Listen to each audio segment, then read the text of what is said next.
Welcome everyone to Haven of Horror. As always, I am Subject. Robert will be here shortly. I don't know what's holding him up.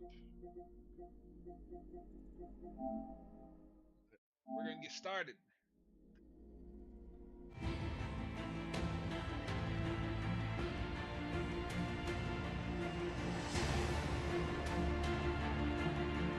Alright, let's see. First thing we gotta do is turn...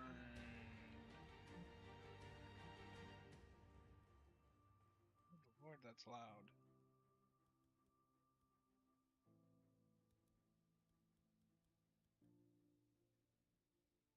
Alright. How many days gone by? The answer is 7. Can't wait to survive the zombie apocalypse. Can you survive a zombie apocalypse? Like, isn't that an ongoing thing?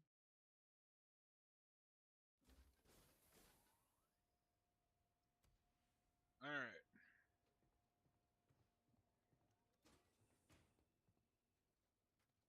Where's my bike? Well. Oh, look who decided to show up. Hey, it's up. What's up? God, why are you so loud? Why am I so loud? Why That's a good do you have question. such a big mouth, Robert? I don't know. Robert, Or, can you believe it's been 7 yeah. days gone by since we played Days Gone? Oh my god. 787 days have gone by since we started Days Gone. That's how that works. That's amazing. Are you Yeah. streaming it yet? Yeah, we've been live. Oh, I was well, just waiting for... you're not sharing it. Oh, shit. Well, that's because you weren't here. I forgot. Fuck you. Mm-hmm.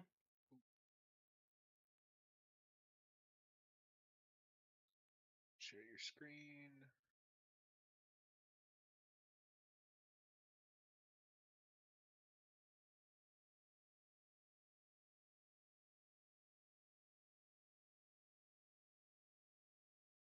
How's our buddy Deacon doing?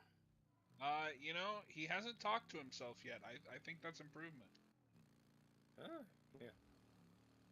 Or he's in his mute Oh voice. God. No. Wait. I'm having PTSD from the last bear attack. Yeah, where the fucker wouldn't die. Well, and I think it was Hayden who was confused. Like, is that a zombie bear? Like, what's going on? Why is it that powerful?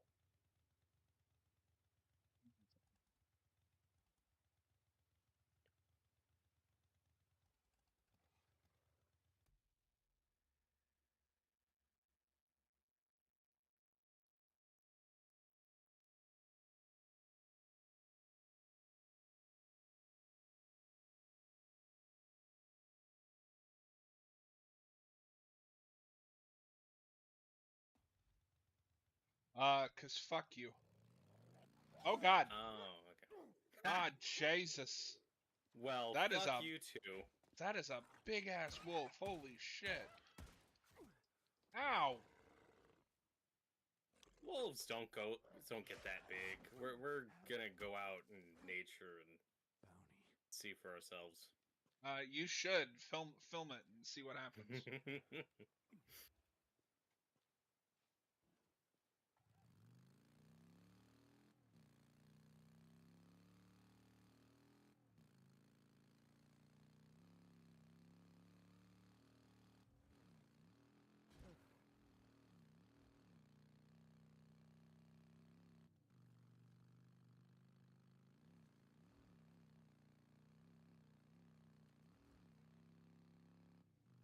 Ah, Jesus.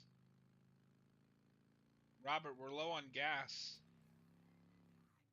Is this a gas station? No, that's not a gas station. That's not good. Lost in time, surrounded by evil, low on gas. Evil. Robert really living up to his name. I mean, how do you think he got that name? That's not his real last name. I'll never tell. He doesn't want to talk about it. He's done things. I don't Don't call me my slave name. Whoa, whoa, whoa, whoa! I don't think you can say that. Yeah, I can. I'm a mutant. It's fine. You're what? I'm a mutant. Oh, I don't think you could say that either. I wish that's how the guy responded to Mystique in that scene in The Last Stand, where he's like, "What? Huh? That's we haven't enslaved your people, at least not yet. What does that mean?" Well, and it's weird because like if you're gonna do that, then I think got it. Okay, this I think is a solid point, but it's gonna sound bad. If you're gonna have her say that, then she needs to be a black woman that has like a historical point, not Yeah, oh I'm like prejudiced. You were prejudiced against me, therefore I'm a slave.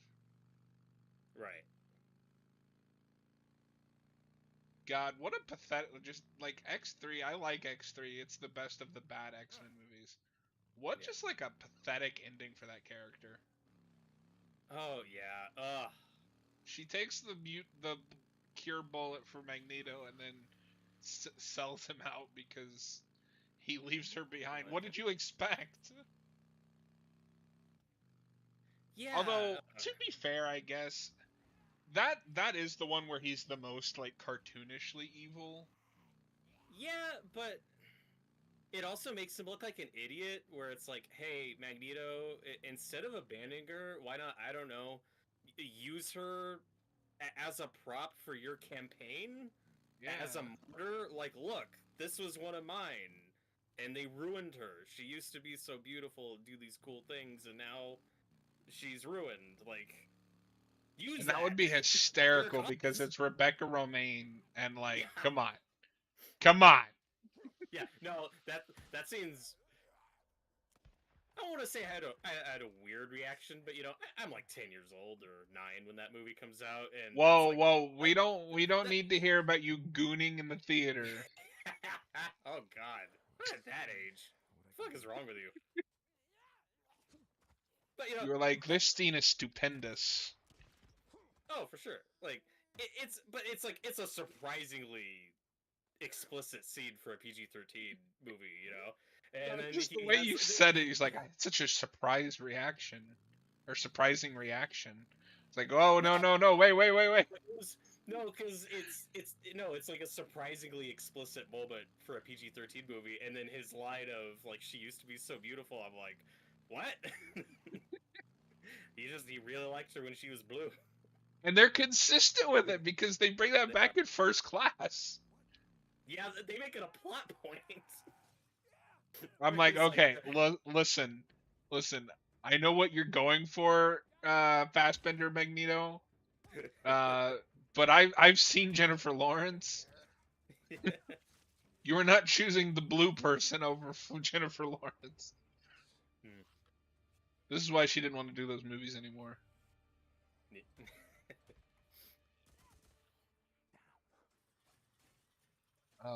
It's kind of funny how both the prequel and original like series go completely off the rails after the second one. Yeah, no kidding. But the prequels might be worse because they also try to be self-aware about it. Well, everybody Yeah. knows the third one sucks in the shitty third movie. Fuck you. And reacting to Return of the Jedi of all things. I mean, you like that movie more than I do, but still, like Yeah. we can all agree that the third movie is always the worst. It's like you don't get to say that. You don't get to say that in X-Men Apocalypse. Well, and what's bullshit is it's clearly a dig at The Last Stand, but it'd been like a decade. Nobody but Bryan Singer cared.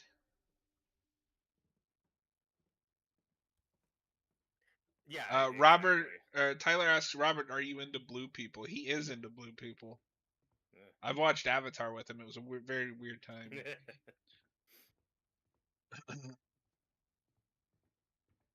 Yeah, he was like, "We should watch Avatar," and I got my hopes up. Like, "Oh, you mean like the Last Airbender, the good one?" And he went, "No, the No, blue people." don't want the blue people. It's like, wait. The movie sucks. And I still haven't seen the second one because I don't give a shit. Wait, what the fuck does it want me to do here? Oh. What?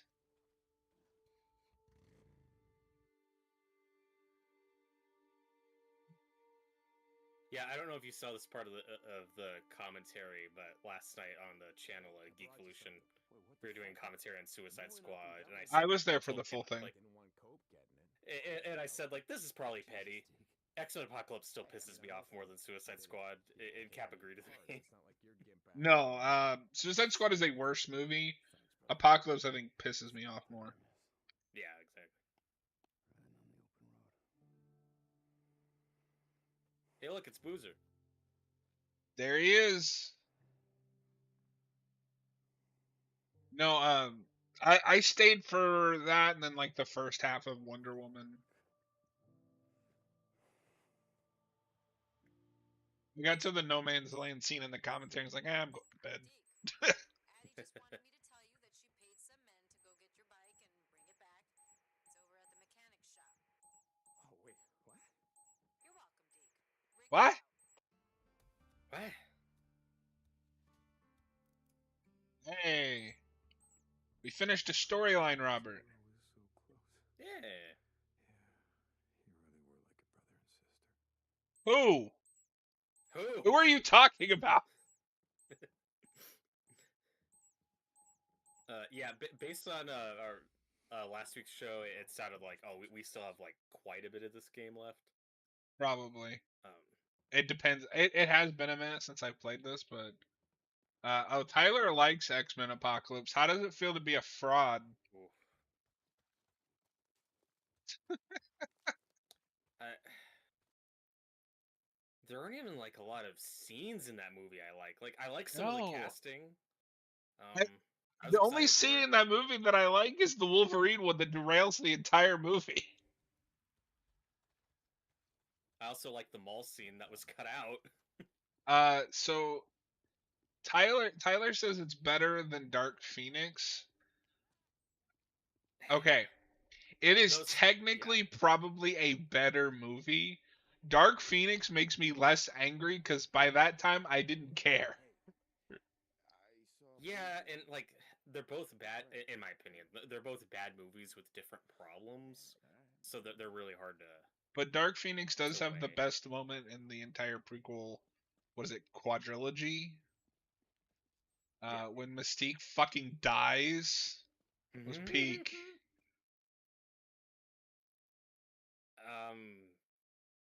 Tyler says he likes Oscar Isaac's performance. I mean, I think he's doing the best job he can. I too he's like fine. when grown men scream and throw temper tantrums.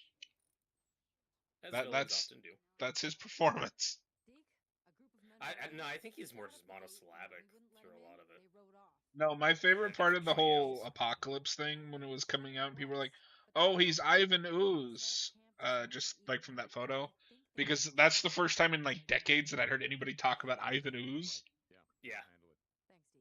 And I'm like, Well, this apocalypse wishes he was Ivan Ooze. Yeah, that's what's funny. That whole thing before the movie came out was really annoying because you could so obviously tell they were like on a set, like bathed in purple lighting. Like his makeup is not purple in the movie, but people kept talking about it like he's actually purple. I'm like, you idiots! It's just purple lighting. But then you actually see the movie, and it's like, well, it doesn't matter anyway. It doesn't matter now. Tyler, so would you understand that I still cared? Yeah, I mean, I'm not saying that you're wrong for finding it better or worse. Yeah. It doesn't matter. They both suck. It just depends on how invested you were by the time Dark Phoenix came out. I'd have to it's been so long, and I've only seen each of those movies once. Dark Phoenix also has the best, like, you know. I know another one. You know what? No, I'm gonna put my foot down. Dark Phoenix is better because it's funnier. Mystique dies, and then you get the greatest like third act change where they rename the bad guys to the MCU. I forgot about that. Yeah. And that's after the buyout happened.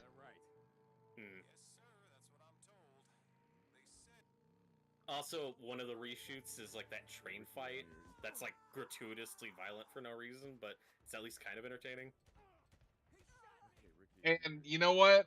I respect them for remaking X3, but somehow doing it worse. But, yeah, I think that takes sure. talent. Yeah. Are there many movies that remake another movie in the same franchise but do it worse? Oh, shit. If there's literally anything that movie does better than The Last Stand, it's that at least Jean has more screen time and agency. Like, that's But something, but but the problem is that she also doesn't because she's this is also her easily second swayed, and yeah. and it's her second movie. Like, I don't know who she is. Yeah. At least I had a feeling It still for doesn't who work. the original Jean Grey was by the time we got there. Mhm. Granted, I don't think her Phoenix is much different.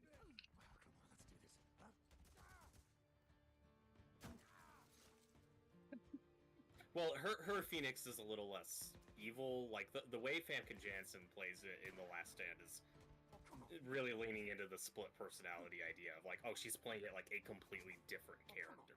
Yeah, and so like from the first two. that movie has issues, but I at least liked the like Wolverine struggle, like that he's the one that has to kill her. Yeah. No, out of It's a context, that scene works. it's a weird payoff to that love triangle. Yeah. How many love triangles can you name where the girl kills one guy and then the other guy kills the girl? I can't say I've seen that anywhere else.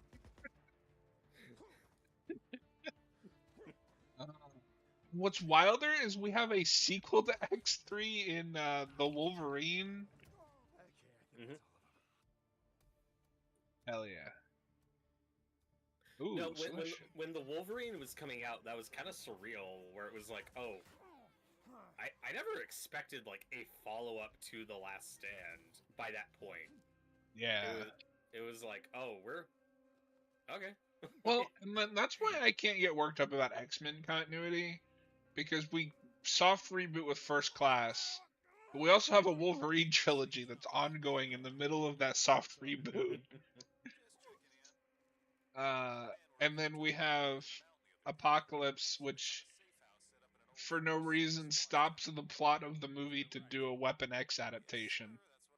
Mm-hmm. It's like, what? What? And Tyler did say that he's biased for Egyptian stuff, and that's fair. That's like, fine. I think the setup for Apocalypse is cool. Again, I was looking forward to the movie. Yeah. No. After Days of Future Past, I was like, I'm back. I'm ready. Give it. Yeah. Give me whatever.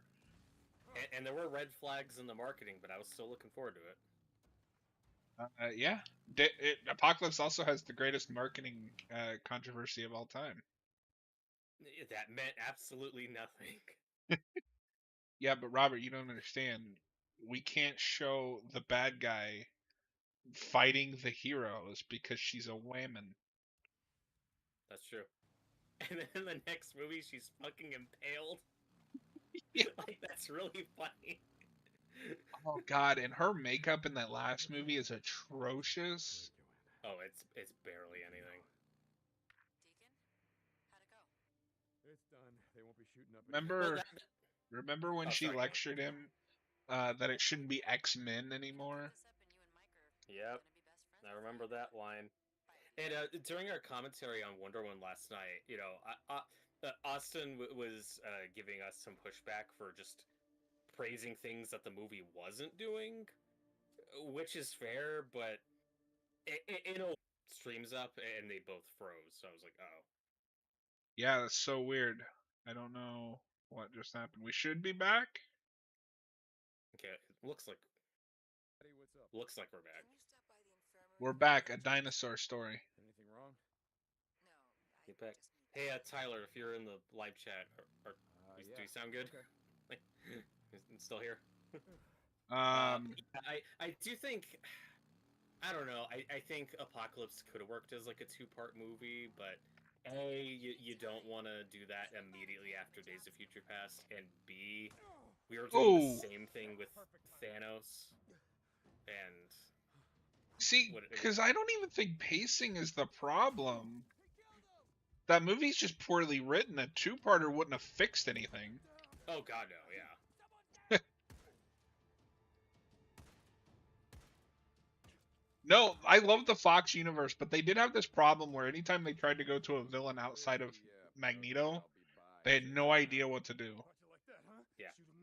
It's really funny. I remember in the lead up to Apocalypse, like Oscar Isaac was talking about, like, yeah, we've had long discussions with Bryan Singer about like how we're adapting this character, how his powers work, like is he too powerful, is he not powerful enough, what can he do exactly? Like we're putting a lot of thought into that.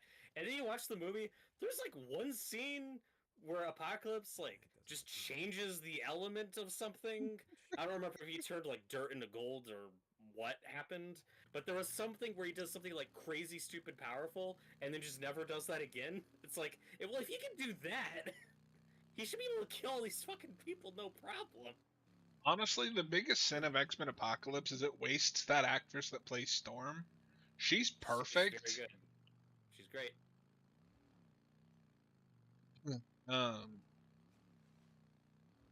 But also, like I mentioned this in the BVS commentary, it is one of two movies that has to have an origin story for why their bald character is bald. Yeah.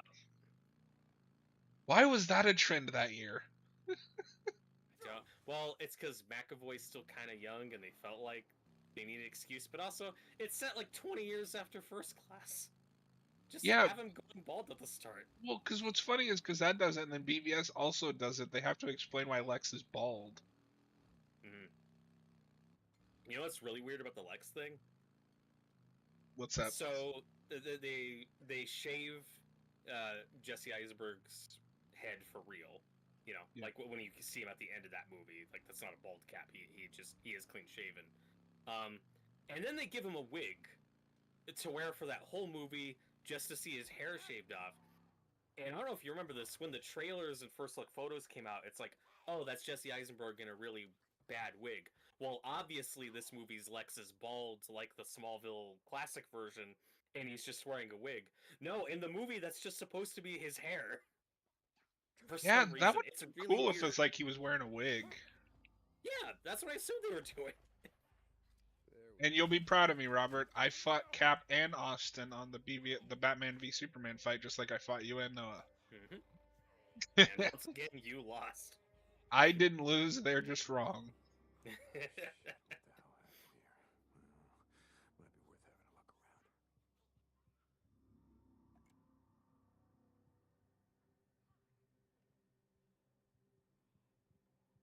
But John, if that fight starts with Superman saying, hey, there's this lady, Martha, Lex Luthor kidnapped her and is gonna kill her, and he wants me to kill you for some reason, let's not fight. That fight just doesn't happen. Batman has the same reaction he has at the end of that fight. I don't agree. Batman makes it clear that he doesn't care. Like, he is there to test himself. But he cares at the end. When he says Martha, why'd you say that name? Yeah, he only cares because of the name Martha, because it triggers his PTSD. Because why wouldn't Superman say that at the start of the fight? Hey, because Lex Luthor kidnapped somebody named Martha. He's evil and crazy. Let's not fight. Because he starts to explain it to Batman, and then Batman makes it clear he's not going to listen, which makes Clark remember that woman's words that he interviewed, that he'll only listen to fists. And then when Superman can't beat him in a fist fight, he makes one last desperate plea. Which he should have done at the start. He throws and pushes Batman down multiple times and says nothing because he's an idiot. Okay. He has so many opportunities to say, hey, Martha, this lady, Lex Luthor captured her, and he wants me to fight you for some reason. Help me. And it's so stupid. Okay. But we've talked about that plenty.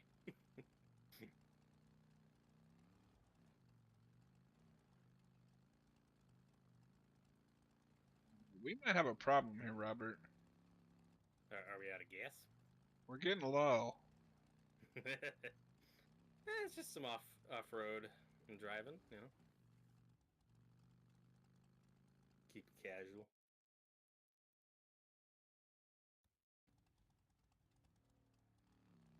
Always gas at one of these things.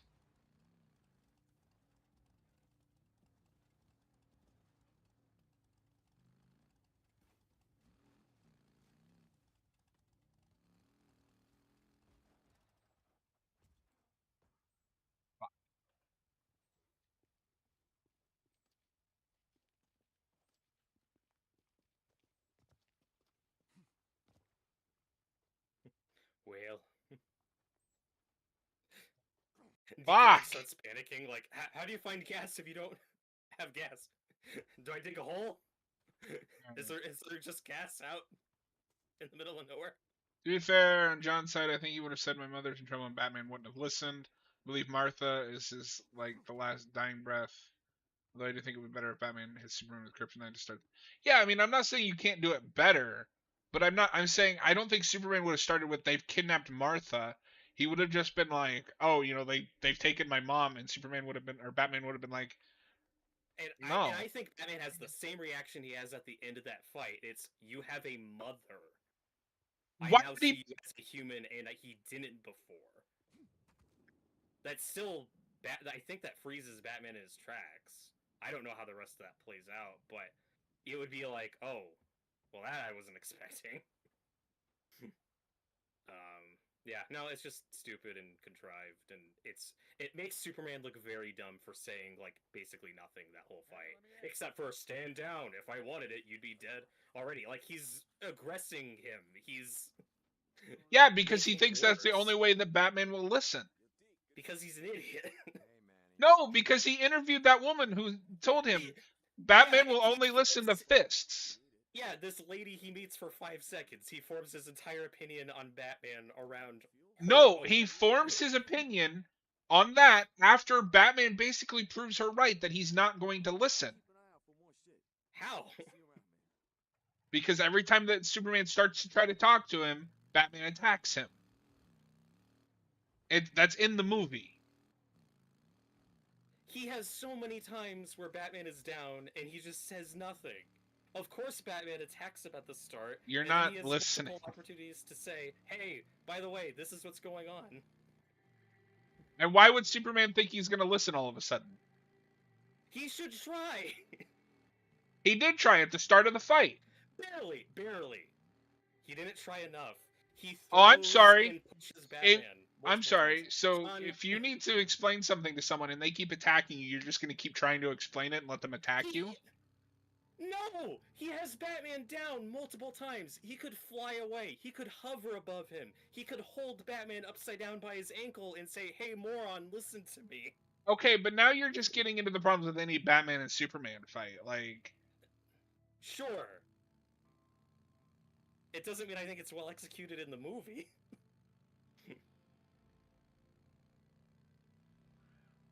it's okay to be wrong.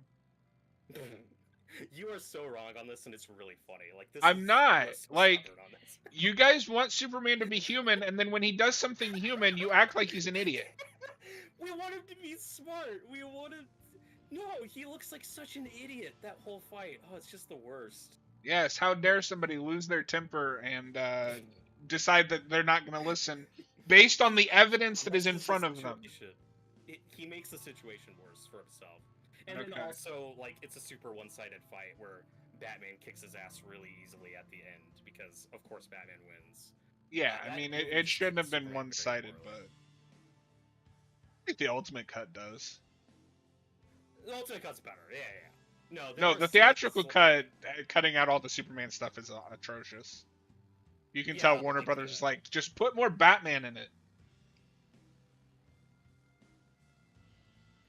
Like, the most egregious one is at the courthouse after that explosion, where there's a scene why of would you Superman cut? helping people. No, I made this point during the commentary. There's so many scenes in that movie that you need, like the burning of the bodies, the Superman saving people, Clark Kent's investigation. Why is all of that cut? But the fucking Flash nightmare bullshit is what made it in. Because we gotta tease sequels.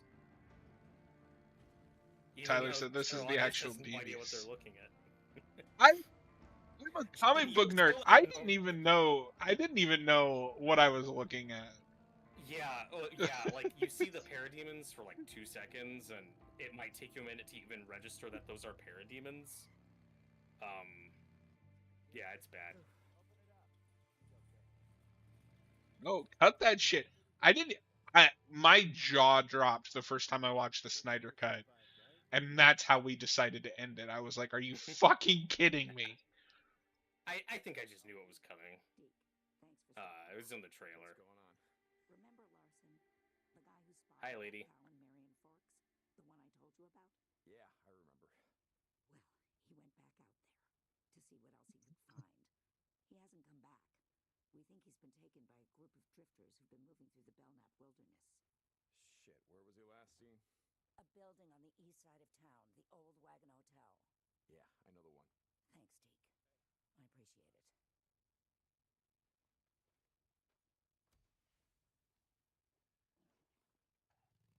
I have to say that John is right from the script perspective, but it should have been made clear. Hey, leave him I mean, alone. I Well, it's guess terribly written.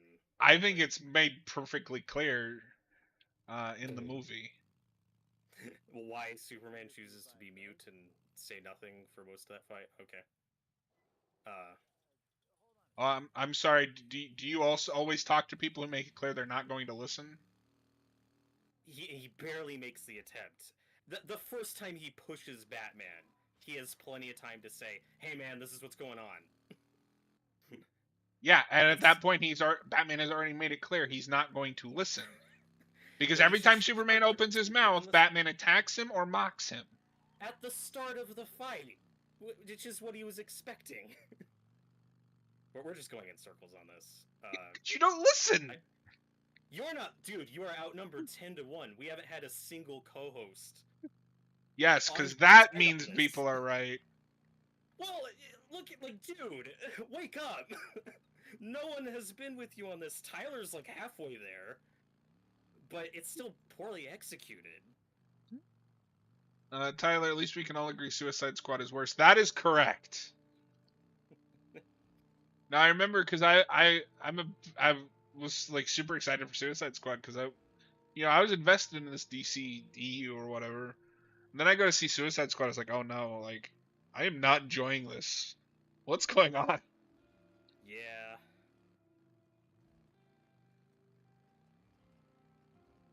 So I was like, oh, the trailers look good. I don't really know anything about the Suicide Squad. Oh, I was very excited for Suicide Squad. I was hyped. I was like, dude, and there was parts of it that I was just in denial about, and I will admit, I was like, that's not really what Jared Leto's Joker's gonna look like. Yeah, that was like the first big red flag, and I wasn't sure of it, but still open-minded. I was in the camp of, well, even if I don't like the design, Maybe the performance will be good. Right, exactly, yeah. Well, and what's annoying, because I'm all for the director-driven cinematic universe, but can we at least match up the like aesthetics? I don't believe that Joker fights Batfleck. Yeah, that's such a weird clash. And like, I'm with you in that I hope the Ayer cut comes out just because he deserves to have his version seen. I don't have any faith that it's going to be any better. Oh, okay.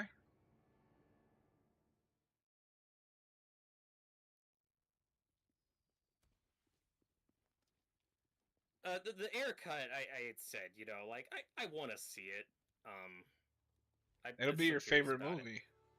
Nah, probably not. No, I don't think there's a great movie in there. I'm sure it's a better movie. Yeah, I mean the problem is, like, as far as I could tell, that movie's just broken at the premise. Like, you didn't make a Suicide Squad movie, and I think that's what Ayer doesn't seem to understand.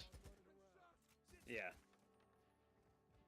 Even the original plan, honestly, like, may have been worse.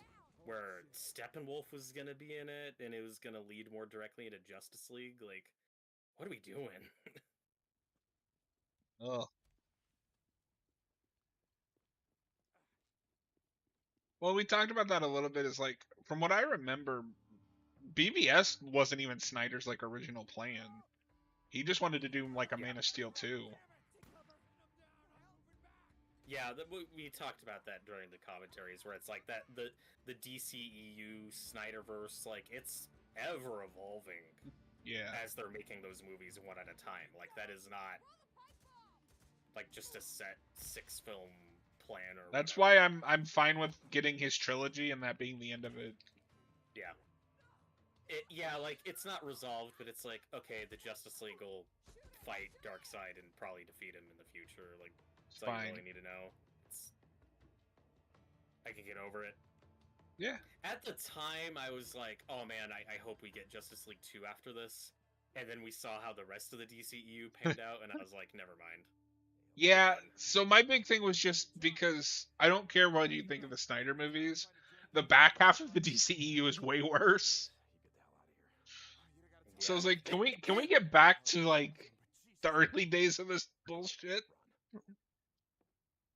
We hit our groove in the middle, where it was like, with the exception of Justice League, like you had Wonder Woman, you had Aquaman, you had Shazam. Like we had a few hits in the middle there, and then it was just all downhill.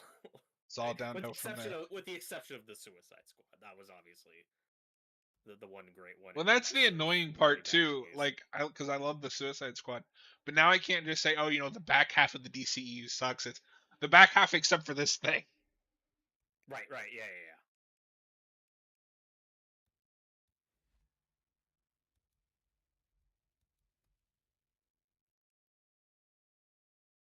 Ooh, hello. Hello. That's a neat skill. Let's try spinning. That's a neat trick.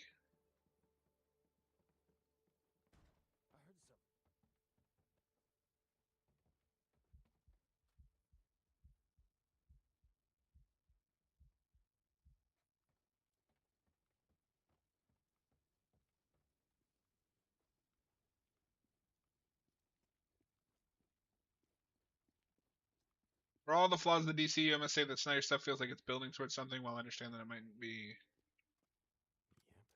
Yeah, I like that Snyder's building towards Darkseid. I think that's a natural place to go. I don't really care about all the nightmare stuff, and I think that would have been where I was checked out.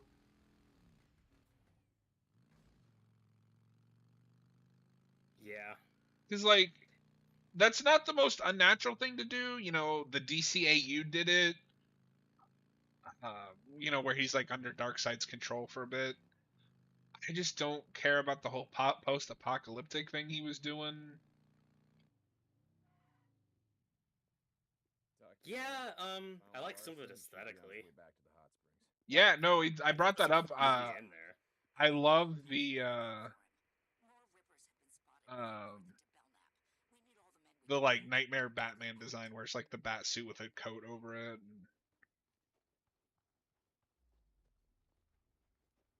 Yeah, like, and again, you guys talked about this in the commentary, but when Batman pulls out a gun and is like killing people in that fight, it's like meant to be like this evocative, like, oh wow, he's using guns and killing people. That's so not what we're used to Batman doing.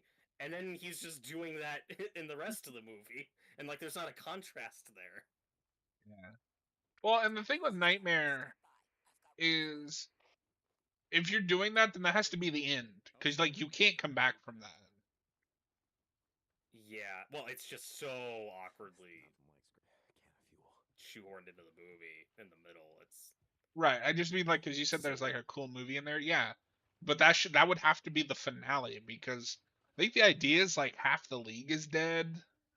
Yeah. The world is in ruins apparently.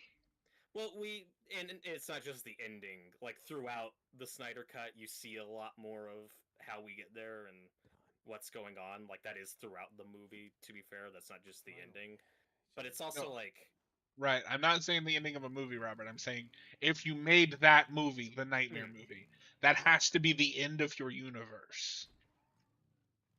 yeah, but I also think you could have communicated that in like a minute. Not a 15-minute action sequence. Yeah.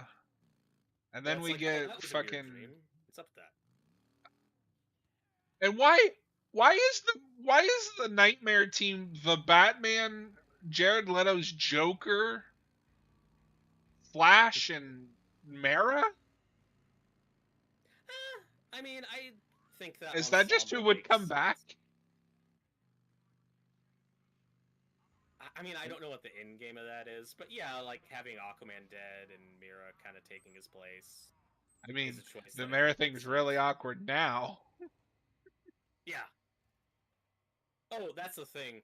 There was so much outside of the Snyder cut. There was just too much baggage we were stuck with to reasonably keep that going. With the Amber Heard thing and with Ezra Miller, like there was too much where it was like, okay, we're done.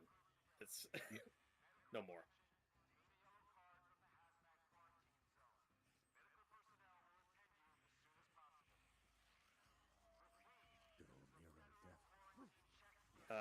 Yeah, and the one, okay, if fans would still complain because it's not what they want, I've also said, just let Snyder and Jim Lee publish that comic.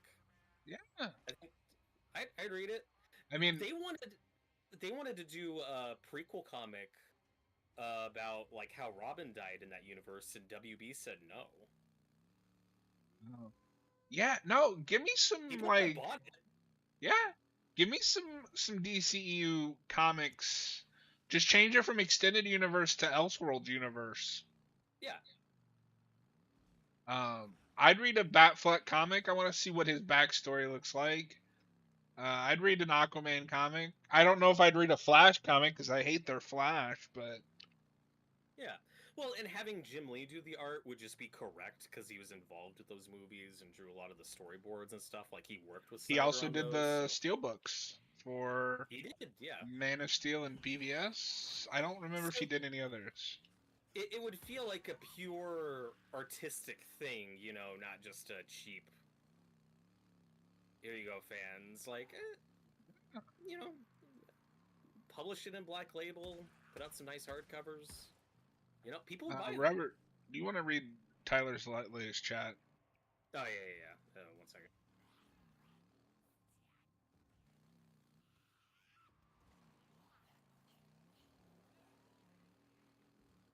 Yeah, like I said, I was just surprised when WB said no to doing that, like Batman prequel comic. It's like people would buy that. You're saying no to money. That's even if you don't like that movie, that's the one thing everybody can agree on was the best part of BVS.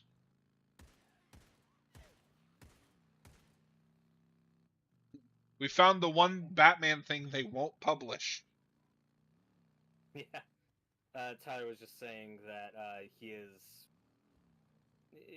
like a fan plan for his DC movie universe, but his Nightmare Apocalypse War event would have been the third Justice League film, with the fourth being like a Flashpoint reboot. Reboot? That could, yeah, like he said retooling, but you know, like Yeah, I know, but get what he means you by didn't say reboot. You said reboot. I said reboot. No, you didn't. Okay.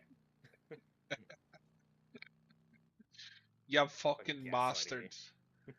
I wouldn't do that. But yeah, and I think we could have gotten there with the movies, and people were speculating that, like, oh, maybe they'll do a Flashpoint thing where they kind of reset and change stuff. Well, I'm at that point.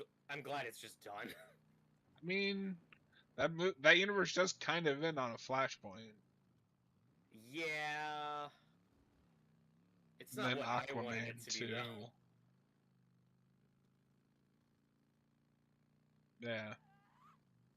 And then it ended with Aquaman 2. Which is so weird. Are you gonna do the Snyder Cut commentary? I'd like to, I just don't know if I can make the timing work. You fucking bastard. Oh, God. I'd also like to do Flash, but probably can't because we'll have our show to do next week. Yeah. And I certainly don't want to do Aquaman 2 to end the night. That's your favorite movie. Like, if those were flipped and the Flash was last, I'd probably be pushing harder to get out of that.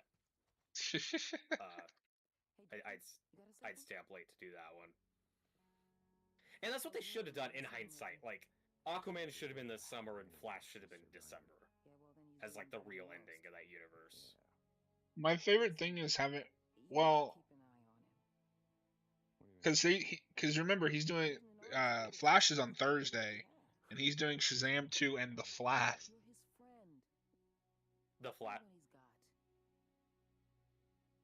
Okay. Because Friday is Blue Beetle and Aquaman 2. Oh, right. Okay, I forgot Blue Beetle was between those. Okay, so if it's late Thursday when they get to Flash, maybe. That was, yeah, because that'd be the second one. So however long Shazam is. What, you don't want to watch Shazam 2? No, I don't even hate that movie. It's just,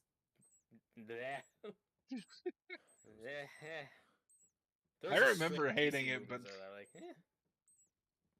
yeah, it's just it's a filler movie that also feels like it should be the end of a trilogy, and it's bizarre. It's both a filler movie and it feels like we skipped a movie. Definitely a letdown. Like, that whole thing was just ruined. Like, why on God's green earth couldn't we introduce Black Adam in Shazam 2 and then get a Black Adam movie after that? Because, damn it, Robert, Dwayne. The hierarchy has to change. Yeah, I know, Dwayne. I know. That's like, the most just like, yeah, I know. That's when his ego gets frustrating, right? Yes. Like, no, because he tried to pull that same shit in wrestling, and wrestling fans weren't having it. It was peak.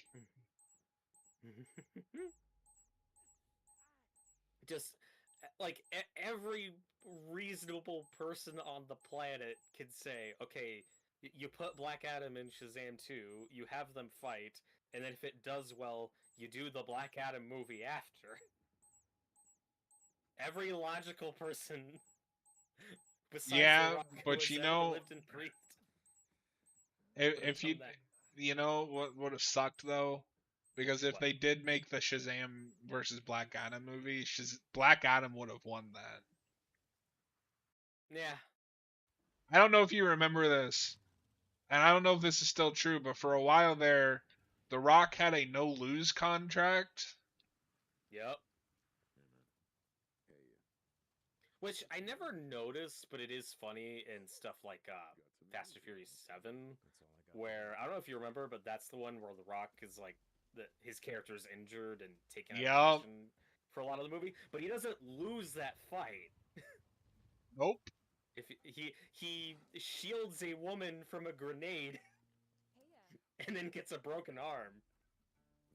No, I remember that because he's so powerful in that movie, he can crush his way out of the, like, rock hard cast they would have put on that. Mm-hmm. No, it's all stupid.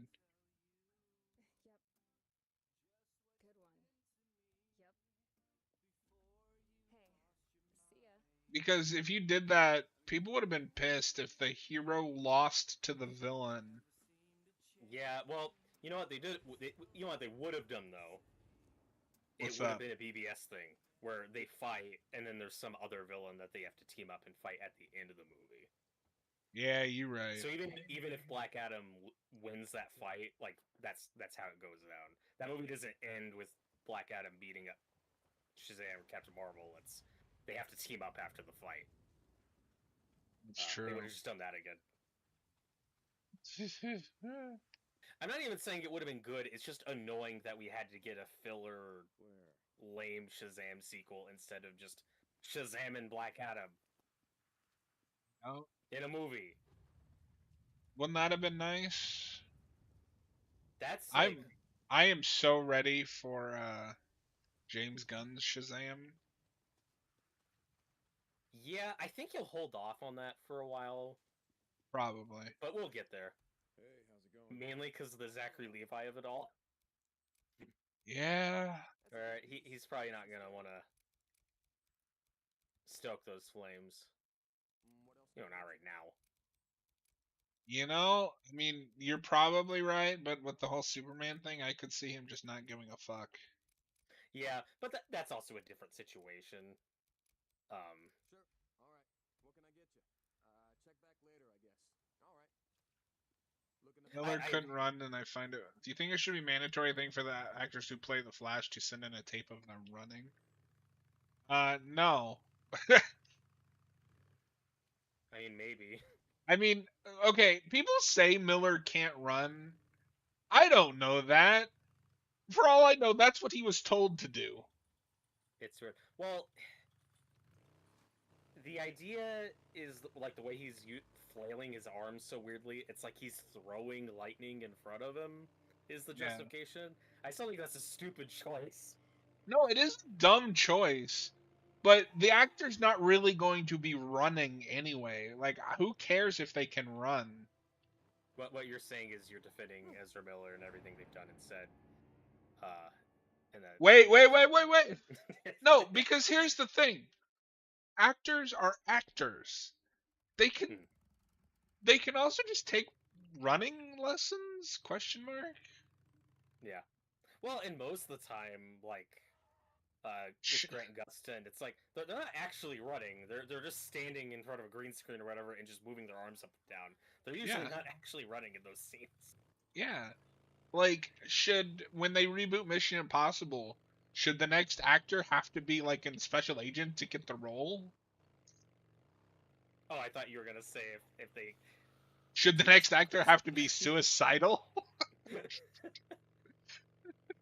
No, you were on the running thing, and I thought we were gonna keep that going. If they can't run like Tom Cruise, don't hire him. Well, then, yeah. I mean, if you can't get somebody that runs like Tom Cruise, what's even the point? Honestly, let him be the Flash.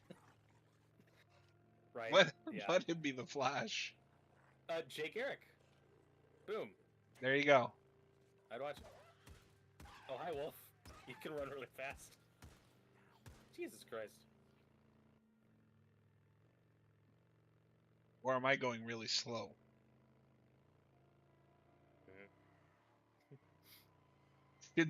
Should the live action Deacon St. John be a real biker?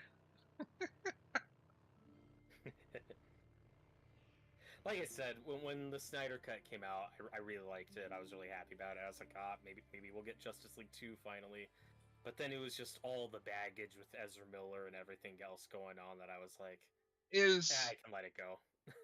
Is Ezra Miller one of the biggest like fall offs of actors of this decade? Because I remember like when Perks came out, which I think is his best movie at this point. Like people were like, oh, Ezra Miller's a really good actor, and then he just like pissed it all away. Well, it's like I've heard people say this before. It's a flip of a coin. You get like the weird, odd theater kid and try to make a movie star out of them. You get a Timothy Chalamet or you get an Ezra Miller. It's know how it's gonna go. Hey, Boozer. Hey, man. He's become a farmer. Okay. See ya.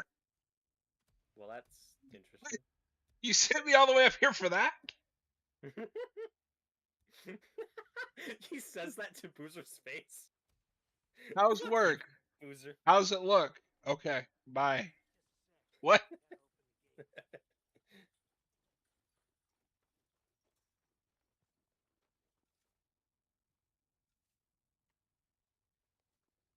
It does look like they're going to attach something to that stump.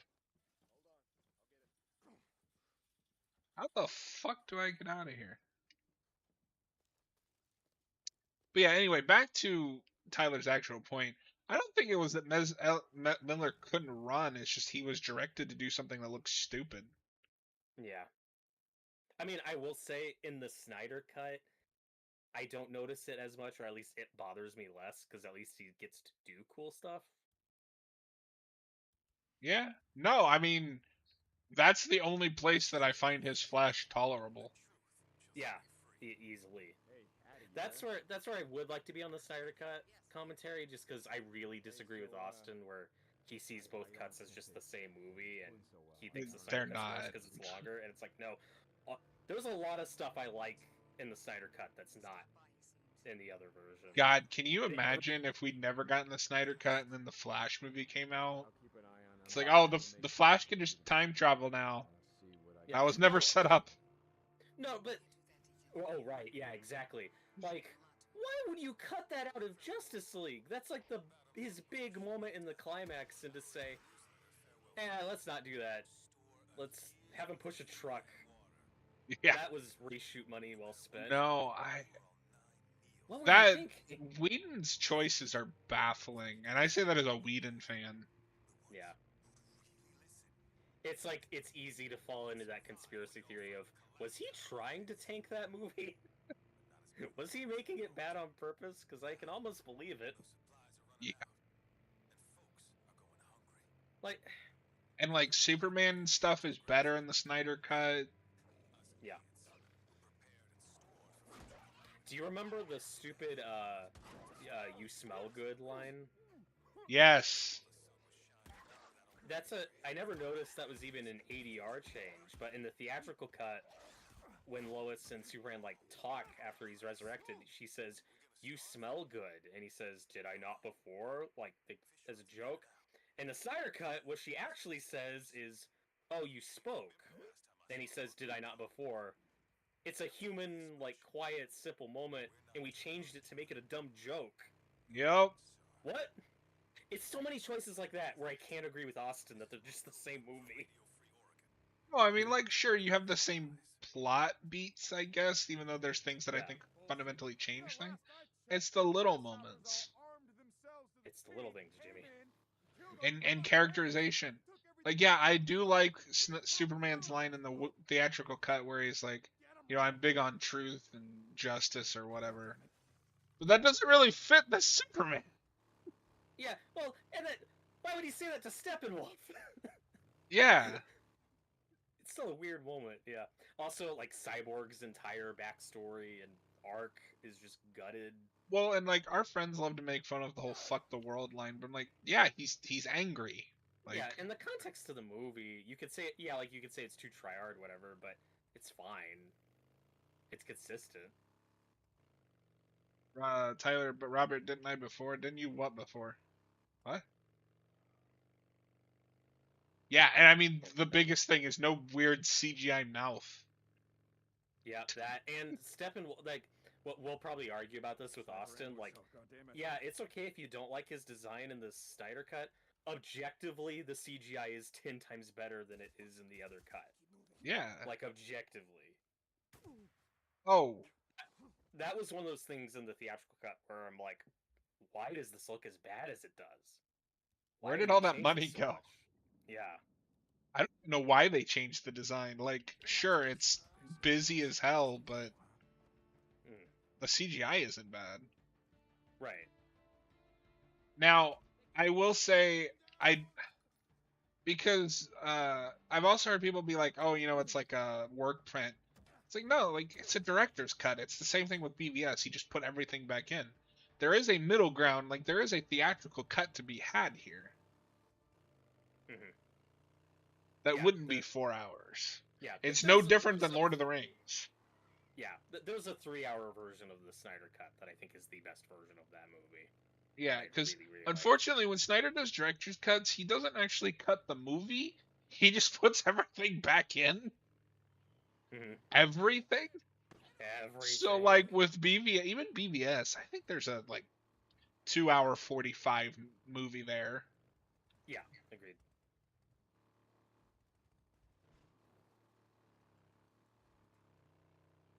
Like, you can cut the weird shower scene.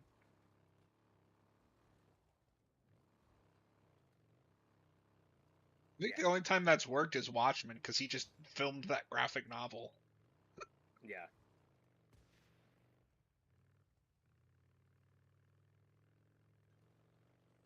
Oh. Also, we get the... Why would you get rid of the black suit? The black suit in the Snyder Cut looks awesome. It does. I do think that's mostly. Correct me if I'm wrong. I've heard conflicting things. I think that's mostly color correction in post. I'm gonna be honest, I don't remember. But I think that's like If it is, whether it it's looks good. It does look good. Whether it's before or after Snyder's let go, I think that's something that changes like mid production where WB gets cold feet and they're like, maybe we don't want to do the black suit. People complain for some reason. Let's just put him in the normal. Like that's just one of those weird WB panicking things. It's like, no, it's fine. The black suit looks cool. It's from the comic. I was also really hoping that the stupid armored night owl look in Justice League was a Whedon thing, but it wasn't. Yeah. No, that's the Snyder thing. I mean, Austin, I think, hates that suit more than I do. Like, I don't like it, but it's only in, like, the last third of that movie. It's just such a downgrade, because, like, the BVS suit is perfect. It is. No, his suits get progressively worse as the movies go. Yeah, and it ends on the Flash, which is, what is this? The worst thing ever. Yeah, that was one I think I actually turned Austin around on, because he was like, oh, I think Justice League has the worst Batfleck suit. I'm like, no, the Flash one is worst. And then I showed him pictures of it, and he was like, yeah. Like, yeah. I don't like the stupid goggles either. That suit still looks better than whatever the fuck he's wearing in the Flash. Tyler, they should have had Jon Stewart in the film. I mentioned this in the BVS commentary because there's that general guy that's in all three Snyder movies. And we're going to retcon him in the Snyder Cut to be Martian Manhunter. He could have been Jon Stewart. Might have been a little old. Maybe. Yeah, but I mean, it's also the Snyder Cut, and like, we knew that they were going to go with a more New 52 Justice League. I didn't need him to be a Green Lantern, just Jon Stewart exists in this universe. Yeah. Well, you know that Snyder cast and shot a scene with Jon Stewart, right? He did not. That's not in either cut. So he casts an actor and shoots that scene, and then eventually changes it. The scene he shoots is Green Lantern meeting Batman at the end of Justice League, and he later changes it the Martian Manhunter. To do the Martian Manhunter retcon. Well, and that's the Jon Stewart one. And that's what's weirder too, right? Is you have a New 52 Justice League, which makes sense because that whole universe is very New 52. But why would you do that and also then put Martian Manhunter in there? Yeah, and the retcon of that guy being Martian Manhunter the whole time, it just doesn't work. It doesn't, but it pisses me off because that guy is perfect for Martian Manhunter. Yeah. Yeah, totally. I think I would have liked his Martian Manhunter if we saw more of him. Speaking of Martian Manhunter, so I followed Talkville on TikTok, and I think they finally got into the first Martian Manhunter episode, and they got that actor to interview. Oh, cool. So I need to catch up. But apparently he's a big comic book fan. Like, he collects them hardcore. Hell yeah. Hey, it's your favorite character, Schizo.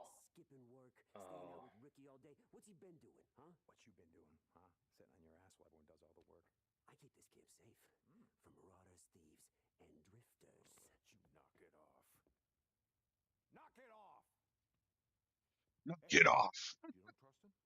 You go with him. You remember something. Both of you, remember, we are all part of the same camp. So this is very... So this whole thing is very The Walking Dead, where we have this guy that is like kind of delusional about the state of the world and thinks that he can keep the peace. Schizo is kind of like John Bernthal's character. What the hell is his name? Shane. Oh, Shane. Yeah. And then Deacon is Deacon. Okay. You want to go now? We'll go now. Schizo, it's the middle of the night. I'll go to bed. Jesus Christ. Hey, look, he's got his issues, just like everybody else does. But he does his job. Tell that to Torres and Evans. Got him. I guess I'm just making sure he's not going to have some kind of accident down in that mine. He might. Mike, who do you think I am? I'm still trying to figure that out. See you when you get back. Wouldn't that be funny if we just like pushed him off the mine? So Robert, are you excited to start one of my favorite games of all time on Sunday? Resident Evil 4. Yeah. Where are we going? Draven, he's like, what? I'll be waiting for you. Tyler, who would be on? So mine's very DCAU influenced, except I don't like Jon Stewart being a founding member of the league. Yeah, Ricky, what's up? In my opinion, it should be Hal Jordan. So it'd be, Batman, cool. Superman, Hal Jordan, Wonder Woman, The Flash, Martian Manhunter, and That hot shower still calling your name? I mean, I guess Hot Girl. She's the one I don't really have a strong opinion on. Talk then. Geeking out. Mhm. He's like, Shane, does he rub his head and go, let me tell you something, man? Yeah, he does. Let me tell you something. Let me tell you. There's Walker out in the woods. Thought you were gonna be waiting. I love John Bernthal. I got sidetracked. He's great. Would you have Wally or Barry? Belong to Mike's men. The DCAU fan in me says Wally, Torres and Evans. but if you're doing the origin, I don't want you to jump to Wally. Like, let the legacy play out. If it's the founding, then it should be Barry. The problem is that we always characterize Barry as Wally now. Bring their shit back with Right, the direction you're looking for. In the new DCU, whether we start with Wally or Barry, I hope it's more of like that comic book backstory. Like, if we start with Barry, I want it to be an older Barry and set up Wally and get to that and build to that. Because, like, I love the DCAU, but it's really weird that they just jump to Wally. What is happening?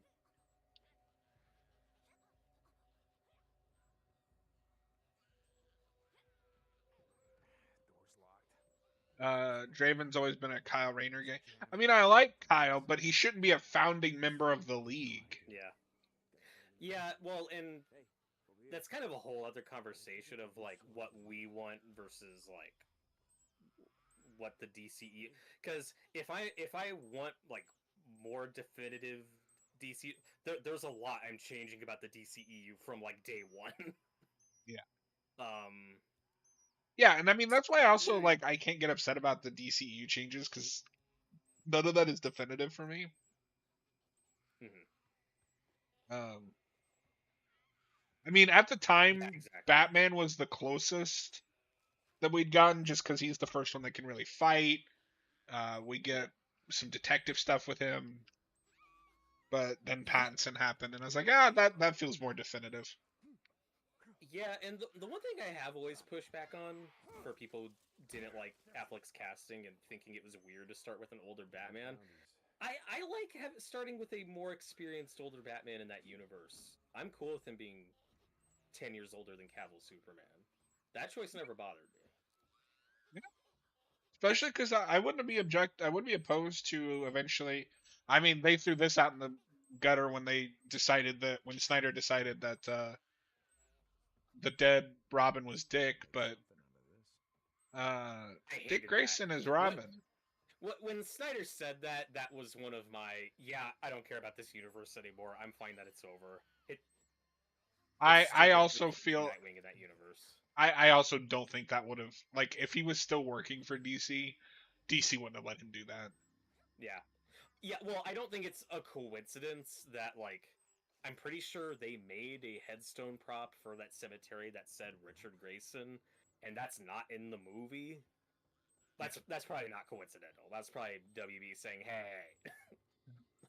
No.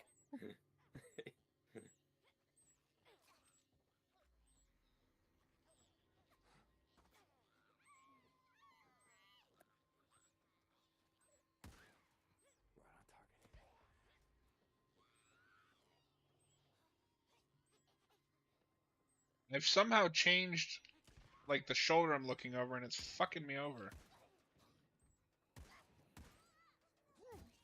I think that's all of them. You okay? Yeah. Thanks for asking.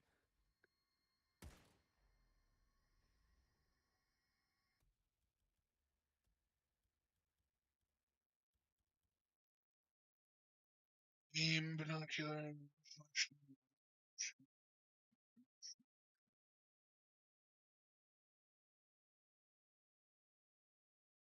Am I just hallucinating? What's up? I feel like I've changed my shoulder, like the shoulder that I'm aiming through, but I don't see a button that lets you do that.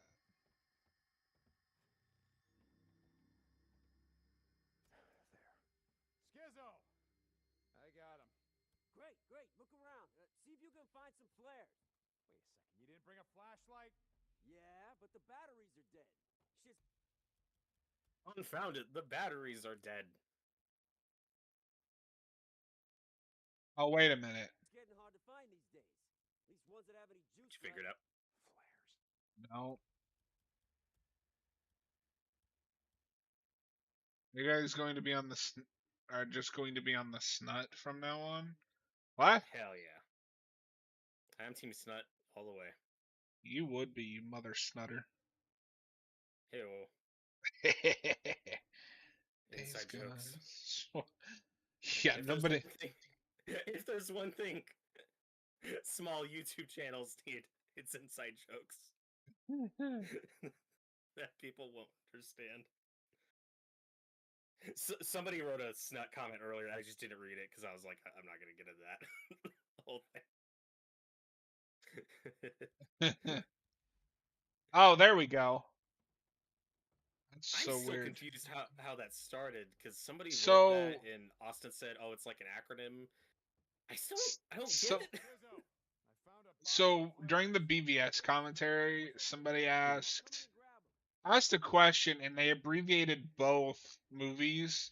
I don't remember what the other movie was, but he abbreviated the Snyder Cut as Snut, and Yeah. Austin just won't let it go. Because it's like, what does that mean? Flares are over here. Yeah. Give me the keys. Yeah, It's really funny. because like, okay, I get the S in the end, Snyder. Idea. How about Yeah. you lead us to the strong boxes? Where did the U come from? You got a problem with that? Or did they just forget to include the C? Or they? She'll lose them. I'm spitballing. Yeah. Because now that I think about it, that's not even the abbreviation for the Snyder Cut. That's I'm confused. An abbreviation would be SC Yeah. or JLSC. That's the abbreviation. When we do if you do the commentary with me, we need to demand an explanation. Are you ready to That's go how into the? Are you ready to go into the mines? At last. in the mines of Moria. I was born ready. I have no memory of this place, Robert. And Tyler just said, well, it's a combination of Snyder and Cut. And it's like, yeah, why would you combine them like that? The Snyder, yeah. The first two letters of the first word and the last two letters of the last word? See? Why'd you put those together? Looks like we should be able to squeeze in through here. Give me a hand. Oh yeah, this is gonna go well. Yeah, deep dark cave in the middle of the night. Here, push. I'm pushing. There. Wedge it against that boulder. Got it. There. Looks stable to you? No, none of this looks stable.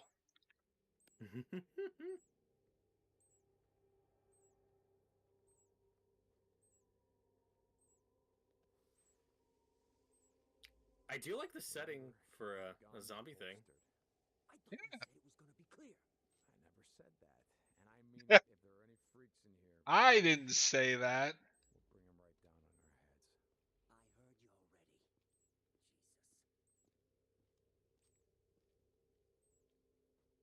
Jesus. I'll never tell. I like that we needed these flares, but I have a flashlight. I can use these. Tyler, because he knew it would get a reaction. Yeah, but I mean, even then, like, how do you specifically get to snut? Yeah, I still think that was like a typo. I think he didn't spell that. I think that's what happened. I mean, probably. Who knows? And then Austin just in cap just read it verbatim, and then it was really funny. Yeah. I think I might have read it, and then Austin just like ran with it. Schizo? Deacon starts panicking, like, oh no, I'm alone. Are we gonna find like a mummy down here? We're gonna find Tom Cruise down here. Oh no! Okay, burst expansion area is right off the main shaft. Dude, I want somebody to make like a mod of some game. Uh, maybe like a Resident Evil mod, but they replace like either Mr. X or Nemesis or the zombies with Tom Cruise, and it's just like a horror game from running from Tom.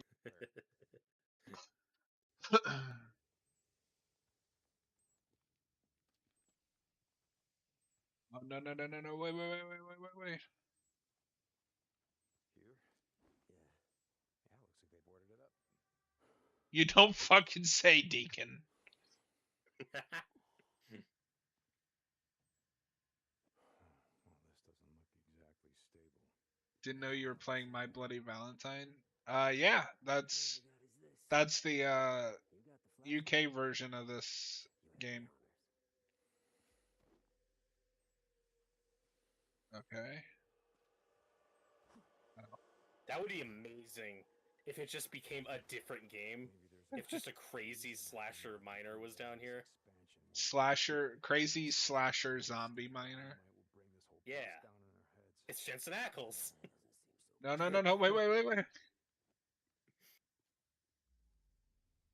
I got so disappointed at the Summer Game Fest.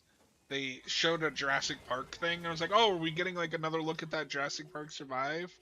Oh, I know what this. No, it was the stupid park building games.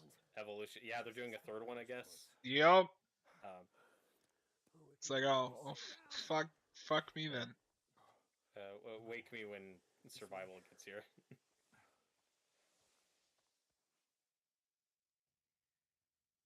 What are you doing? What's it look like? I'm dropping flares. Why? You got the map. This thing's a fucking maze. Gonna need help knowing which tunnels. I don't know why that double feature we did on My Bloody Valentine feels like it was forever ago. That was just a few months ago. I know. Because it's funny because I've started like scheduling the commentaries because I record them and then split them up and upload them to come out every Wednesday.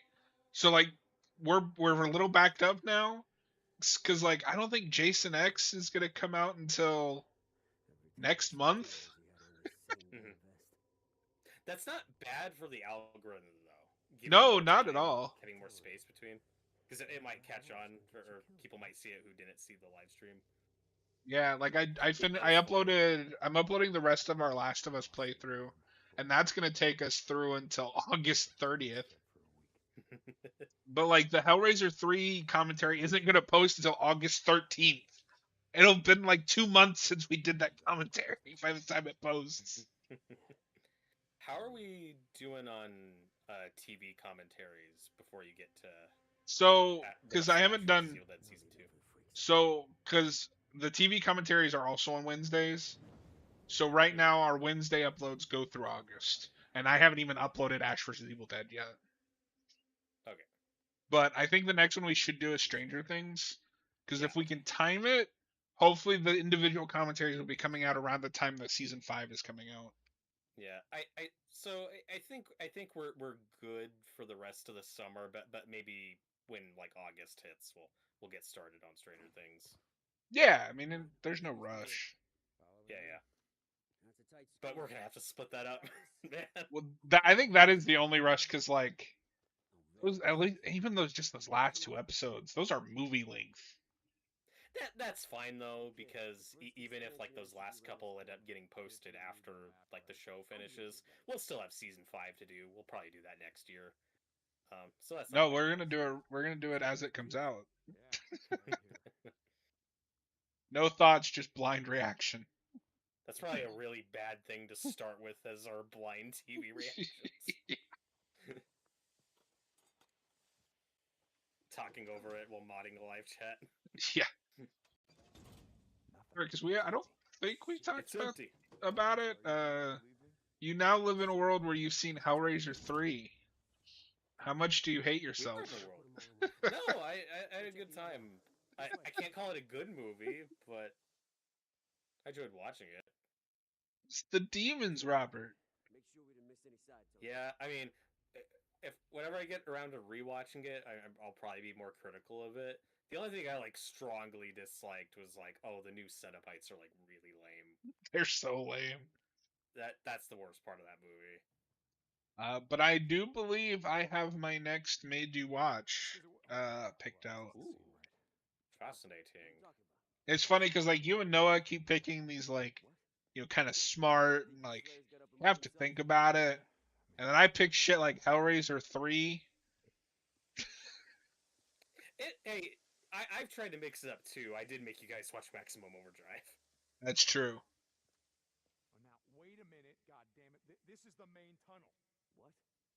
It's the main tunnel. You see the tracks? We weren't following the tracks. But yeah, I've got The Last of Us uploading now, But these are my and then I'm gonna upload Ash vs Evil Dead season 2 before I go to bed, and then I gotta edit down Alan Wake 1 and 2. Come on, this way. Hold up. Nice. So we've got a shit ton of stuff coming out.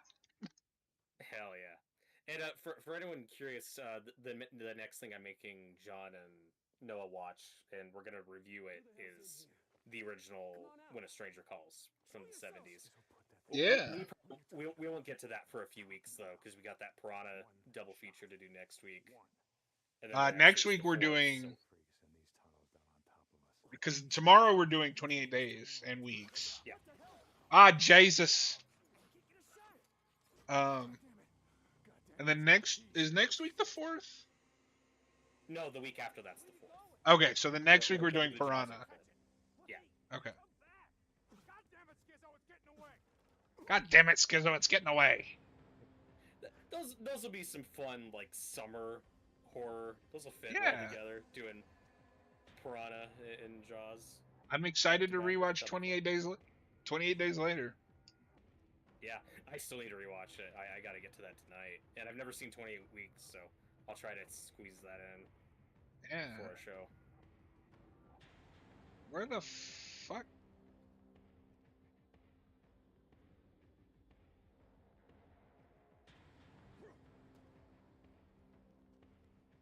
Yeah, I haven't seen 28 Weeks later in a hot minute. I went the wrong friggin' way.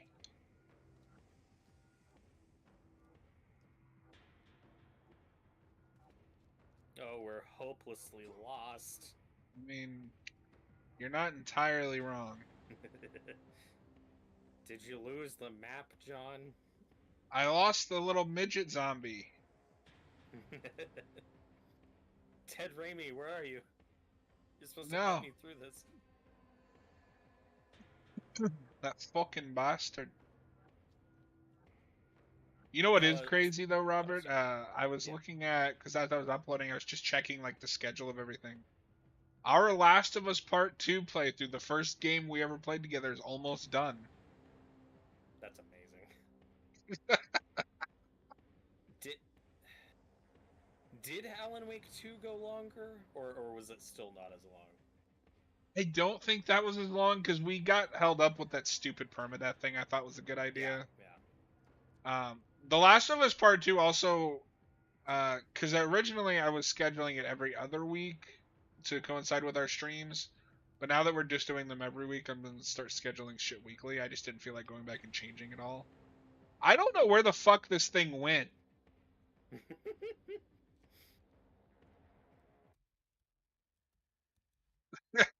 Like, I don't know. Let's try that again. All right. It's getting away. Oh wait, I think I'm supposed to.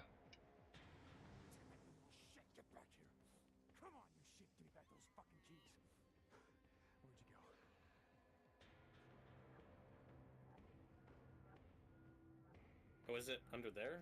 Can you crawl? Or just crouch?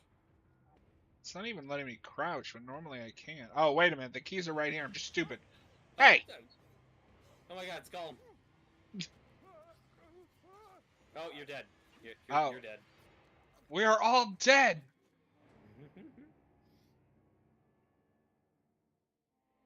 But yeah, part 30, part 2 will post on August 1st. That's amazing. It's outlasted several Let's Plays that we've done. Now, on Sunday, I know you want to start Resident Evil 4. Are we still gonna start with our top 10 Final Girls video? Oh shit, I forgot about that. Yeah. Yeah, I mean, we can talk about it with Noah tomorrow, you know. Yeah, I mean, I'm fine with whatever. It's still up in the air. I just forgot. Yeah, that's fine. Well, it's funny how Noah keeps bringing it up, and then you're like, have you made your list? He's like, no. I started it. We've been talking about this for months. That's a weird glitch.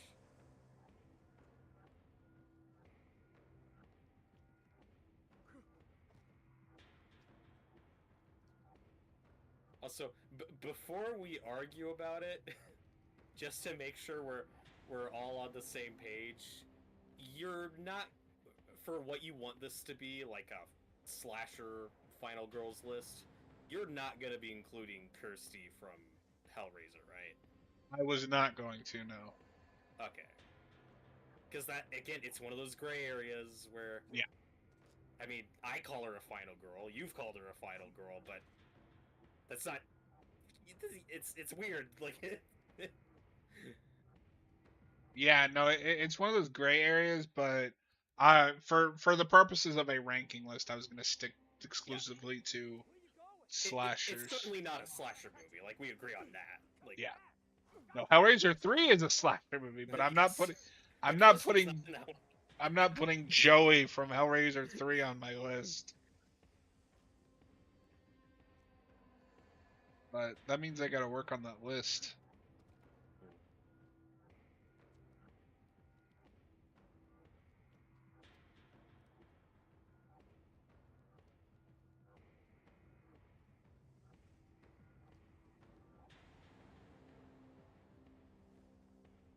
What the hell? I'm so confused.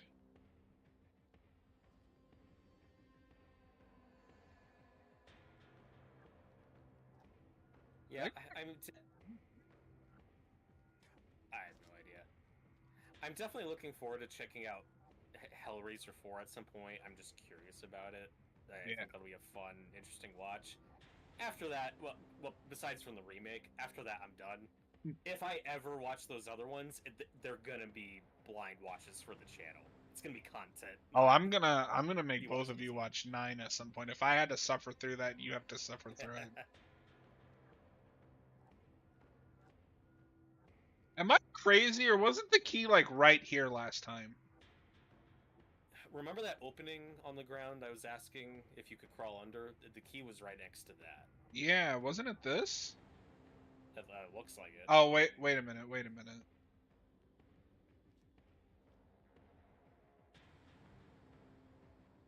Alright, I'm gonna relaunch the game real quick. I don't know what's going on, but... The game has beaten us. Don't you hate little side quests like this that trip you up and... Yes. Get you stuck? The moral of the story is children are dumb.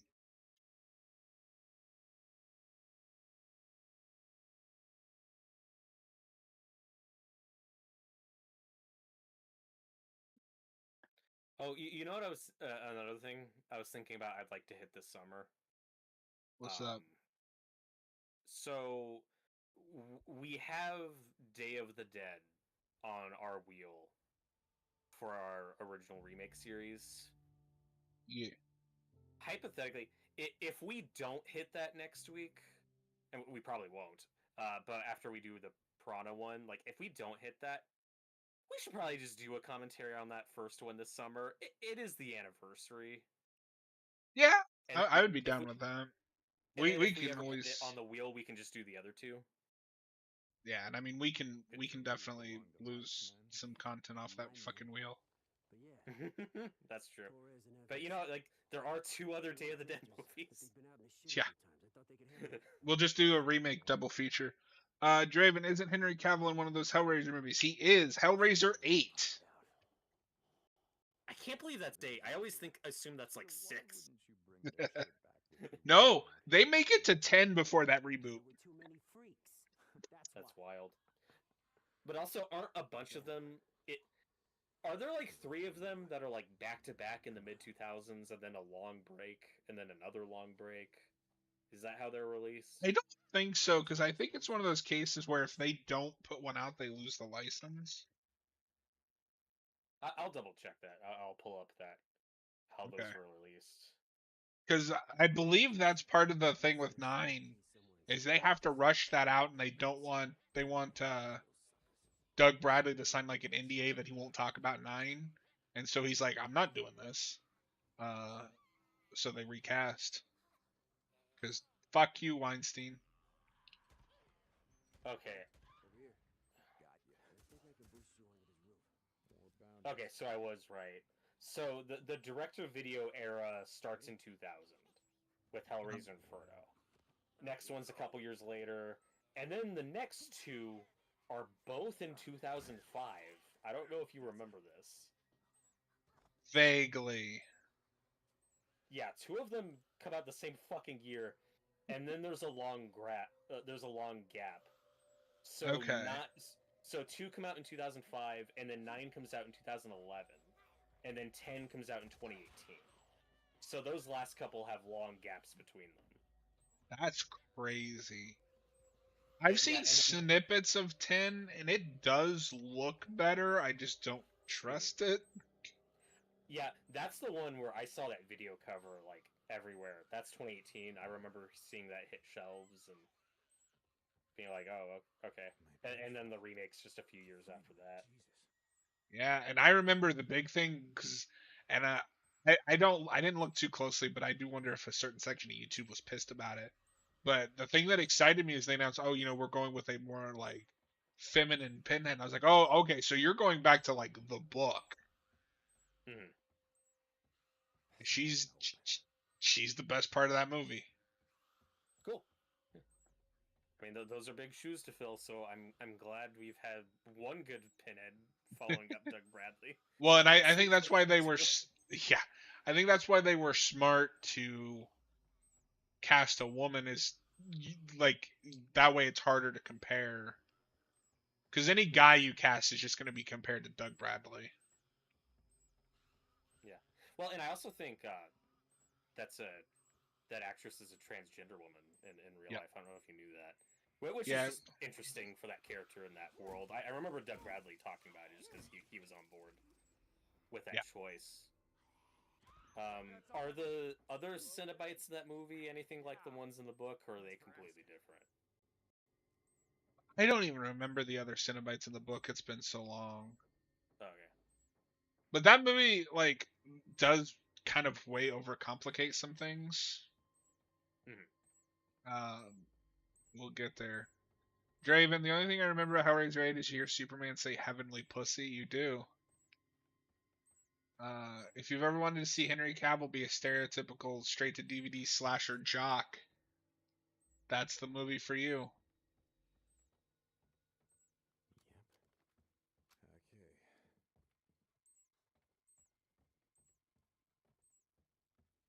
And that's 2011, so that's like right before Superman 2.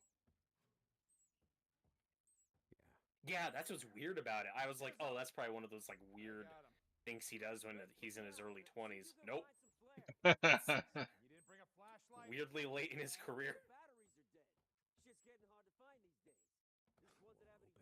I forget. Have you seen the early 2000s Count of Monte Cristo movie? It's not. Oh, you should. It's good. That's the first thing I see Henry Cavill, and he's like a teenager in that. Oh, weird. Okay. Hmm. No, I'd never heard of him until Man of Steel. Yeah, and Richard Harris. No, wait. Yes, Richard Harris, the original Dumbledore. He's in it. He's great. Oh, cool. I think you'd like. Yeah, it's like it's just a classic revenge. It's definitely. I haven't read the book. I know a lot of people who've read the book don't love that movie because it's like a really stripped down, simplify. It's just like a basic Hollywood revenge flick. But for what it is, it's a fun movie. Interesting. Guy Pearce is in it. And that's like the first thing I see him in. Yeah, no, like, and the reason why I was stumbling over a second ago is I couldn't remember for a second. Wait, which one was Jared Harris and which one was Richard Harris? Well, Because if it Jared makes you Harris is his feel any son. better, I forgot Richard Harris's name, and I thought you were talking about the guy that played fucking Door's locked. Hammond It's jammed with something. in Oh, Jurassic Richard Park. Attenborough. Yeah, Yeah. yeah. Too many Richards. Yeah. If your name is Richard, you're all the same to me.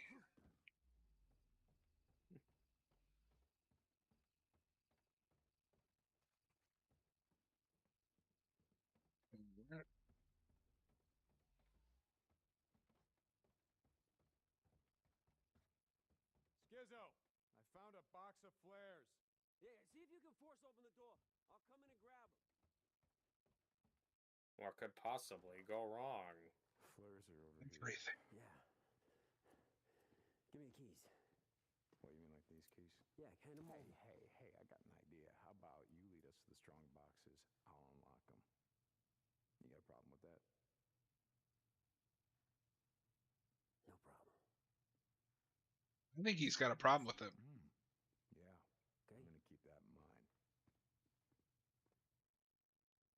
I got them. In. Right behind you.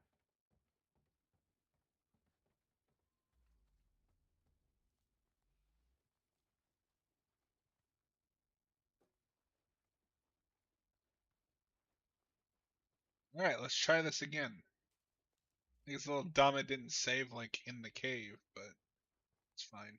See? It's just like I said. Looks like we should be able to squeeze in through here. Give me a hand.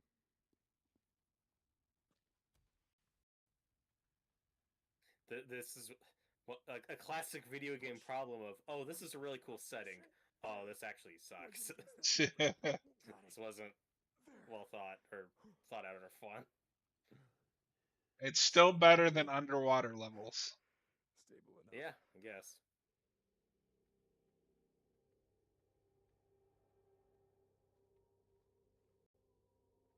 Robert, it's dark. Spooky. Remember, keep your You're not afraid of the dark, are you? You said it was gonna be clear. I never said that. That I is a mean, scary if show. there are any freaks in here, one shot. Have you ever seen the Riddick movies? I don't remember. I have not. That would be. Those have been on my watch list for fucking forever. Yeah, the first one at least absolutely is a horror film.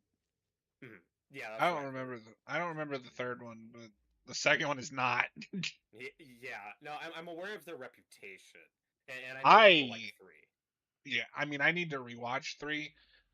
I like those movies. I even like the second one, which people don't really like, from what I gather. I need to rewatch 3. I remember like when I was younger, my biggest problem is it's just a remake of the first one. Look at the map. Is there another Yeah, that's spot? probably fair. Like, I think I've heard that before. Like to the point that the monster, it's even the same type of monster. It's absurd. Yeah, that's. But from a studio mindset, it's like, oh, people didn't like 2. Well, let's go back to doing the first one. Like, Yeah, I get how we get there. I do too. That's such a weird franchise that got 3 movies, but also like people don't talk about it. Well, and the fourth one has been in development hell for a while because the way Vin Diesel has talked about it is that's his passion project, and Fast and the Furious are just how he funds those. But I don't know what the holdup with 4 is. Yeah. Well, and for the longest time, I think of Riddick as like a modern, action hero staple character, but I really can't say that anymore. Yeah. Like, who talks about Riddick? Well, When people talk about Vin Diesel, they talk about Fast and Furious. That's what people know him from now. even a decade ago, I also would have said that I think Vin Diesel's a great modern action actor, but he really pissed that away with those later I think we're Fast and the past that. Furious Yeah. movies. It's kind of the polar opposite of Tom Cruise, where he's made he's made Mission Impossible his entire identity in recent years, but that's been successful. Yeah.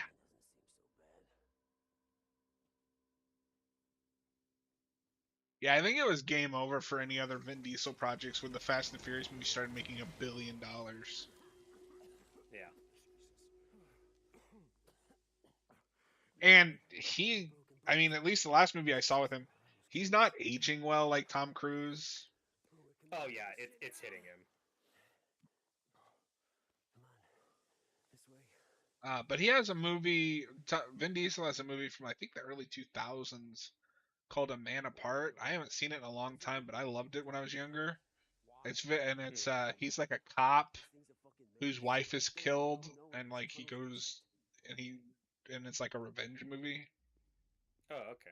And then he had a movie. I've never seen it the whole way thing through, but it sticks out in my mind because he plays a lawyer, and is the only movie I have ever seen where he has a full head of hair. Yeah, it's weird. I've heard that movie's great. I've heard he's really good in it, so I need to watch that. But yeah, Vin with Hair is just like something's not right. It's like seeing Patrick Stewart with hair. It's just incorrect. Yeah. Patrick Stewart was born a 40-year-old man, and for about 40 years he was a 40-year-old man. And then for 20 years he was a 60-year-old man. There was no in between. And now he's like 100. Yeah. He's a Pokemon. He just hits his next stage of evolution. There is no in between for the stages of Patrick Stewart. I mean, that's just true. Like in Logan, he looks 100, but that works for that movie. And then you get to Doctor Strange, and it's like, oh. I mean, even before Doctor Strange, you get to Picard, and it's like, oh god. Yeah. Oh, you should stop doing this. Come on, we can squeeze through here. Following you. I'll never, for the life of me, understand why they try to make Picard an ongoing series. It don't. That either. should be a mini-series from day one. Well, and like, I don't have any interest in Picard. I don't care. But I've watched the Plinkett review of that show like 3 times, and I still can't explain to you what happens in that show. I don't understand. I'm convinced that show is incomprehensible.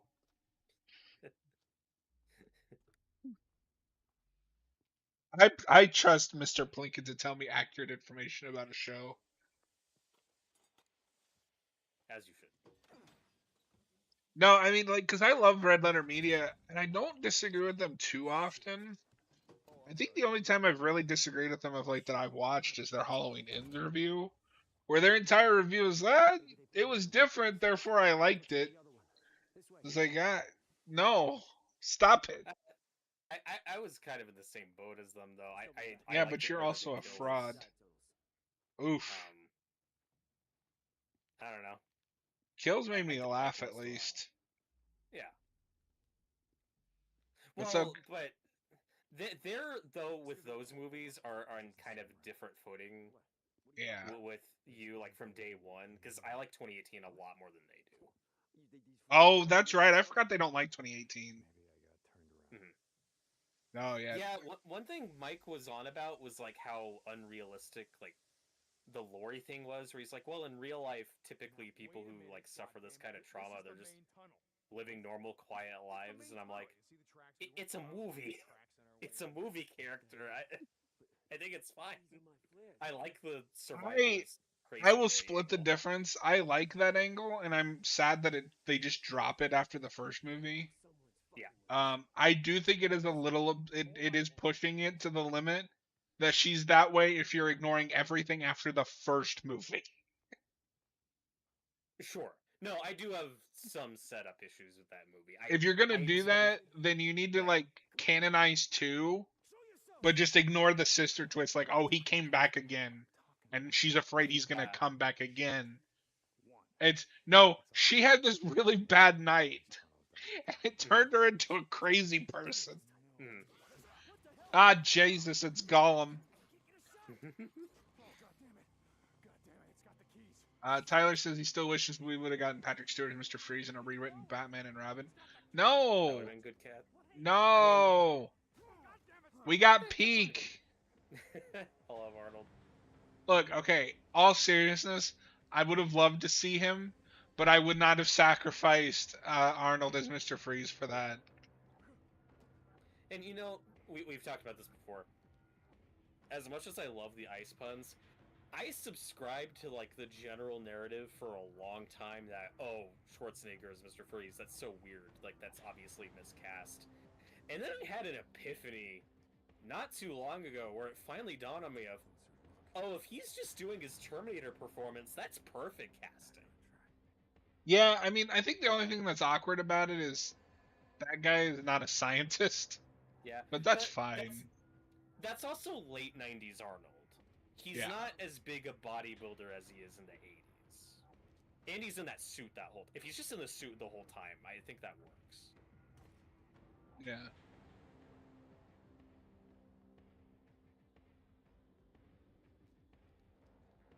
I think I've sworn that he... God damn it. Yeah, just keep looking. Why is there a ghost right there? What am I... It's trying to tell me something, but I don't understand what it's trying to tell me.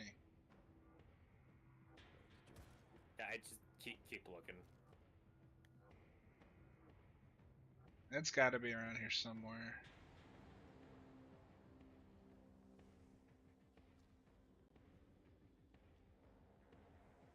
It could also be a thing where you gotta keep looking for it to like trigger it for them to appear. Yeah, that's true. Could be something dumb like that.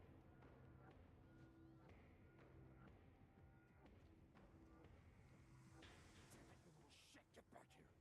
Come on, you shit, give back those fucking keys. Yeah, I think we're on the right path because he's cursing and...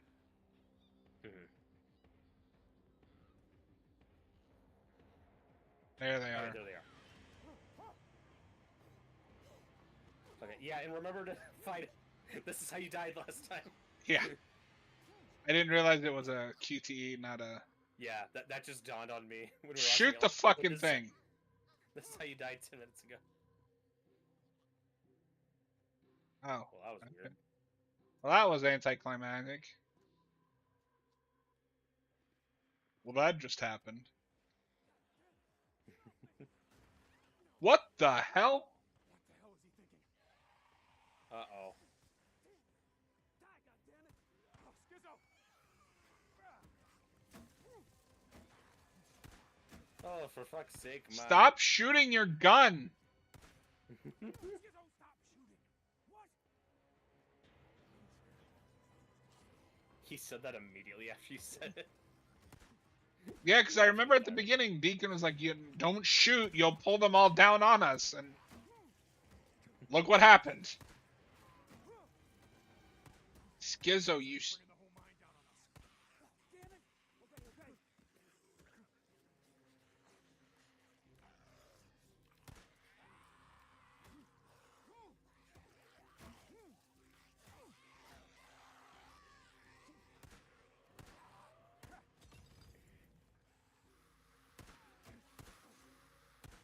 Stop shooting, you stupid...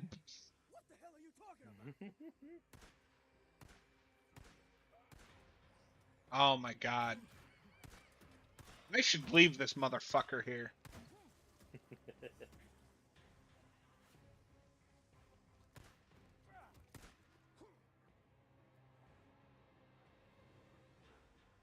Looks like the last of them. So much for the tunnels being clear. Robert, it's the last of them. Fired your weapon. What was I supposed to do? Throw rocks at him? Supposed to do is you're supposed to fucking listen to me. Next time, try this. Whatever. You're welcome. For what? For saving your ass. If you hadn't run off, my ass wouldn't need a saving. Well, you ready to fucking finish this? Yeah, I'm ready. This way. I'm starting to think I don't like this guy. Who, Deacon? No, the other. There's the Rippers, wasn't it? You got a point, Schizo? Had a drifter come in. Word's gone out. Fucking Rippers Schizo. are looking for 2 men. Mongrels. Sound like anyone you know? Well, as you can see, I'm still wearing the cut. We're not hiding, Schizo. Carlos wants Boozer. He won't have any trouble finding him, but he's gonna have to go through me first. It's weird how Sam Witwer's dialogue is recorded because it feels like narration, but he's talking to Schizo. What'd you do to him? Gotta be something long before breaking the tree. Yeah. Long before I mean, sometimes it's like he's You know just what? talking out loud, and that's I don't fine. know, I don't People do care. that. Have I But when you're ever around told another anybody? person, it's weird. Damn right I have. And after what they did to Boozer, I'm gonna go right on killing the crazy sons of bitches. Yeah, and Carlos is crazier than any of them. You don't want to be on his shit list, bro. What'd I just say? I don't care. And I'm not your bro. Remember what I told Iron Mike. Carlos can go fuck himself. Hey, just looking out for you. You're one of us now, right? Yeah, right. Don't worry about me and Boozer. We can look out for ourselves. I can hear that. That's what I'm saying is he's supposed to be replying to Schizo, but it's like recorded in such a way that it sounds like narration. Mhm.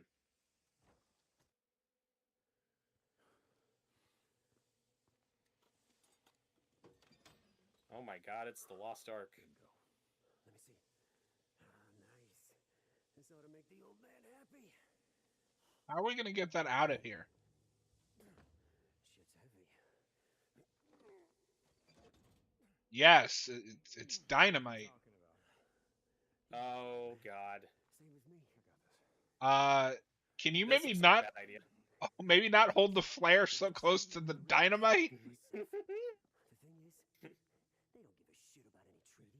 The only reason they haven't come down Oh, here that before just is worked. they're too All right. busy up north, hitting Copeland, the hot springs. Yeah, I know. I was there. So you know what I'm talking about. The Rippers are coming. And Iron Mike, he's just gonna let it happen. He's gonna let those bald-headed freakalikes wash over us like a goddamn red tide. Schizo, you don't know that. Don't I? Come on.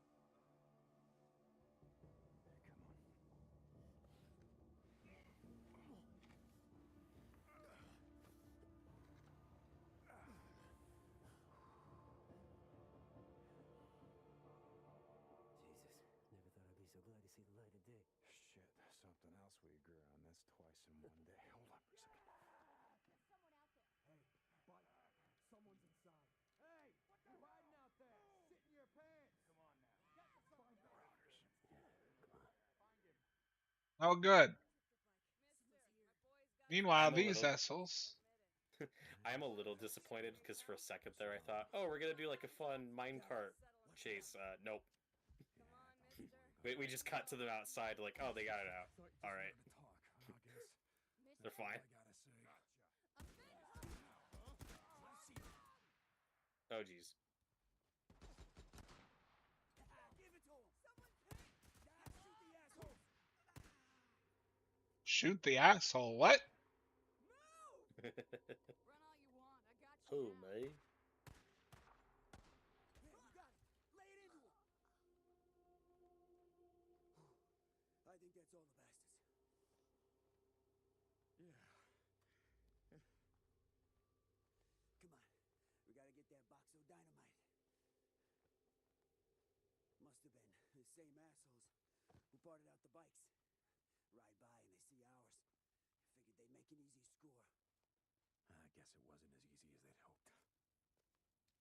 You know, I hate to say it, but we actually make a good team, you and I. Do we? Don't say it. No, I don't think we do at all. There's something I gotta say. When you and Boozer rode into camp and Iron Mike welcomed you back again with goddamn open arms. Don't try to be new It was another Boozer. sign the old man was losing. Just don't, Schizo. What's your point, Schizo? Robert's like, you can't replace Boozer in my heart. You know, same as me. If Iron Mike don't wake the hell up, the camp's not gonna last another 6 months. Okay, still waiting for your point. Look, I know I've been busting your balls. We both know that. But a lot of people know what you've done. For your friend. How you been doing shit for the camp? Changes are coming, brother. When Iron Mike retires, let's call it, I say you and me, we step up and run the camp together. You and me. Run the camp.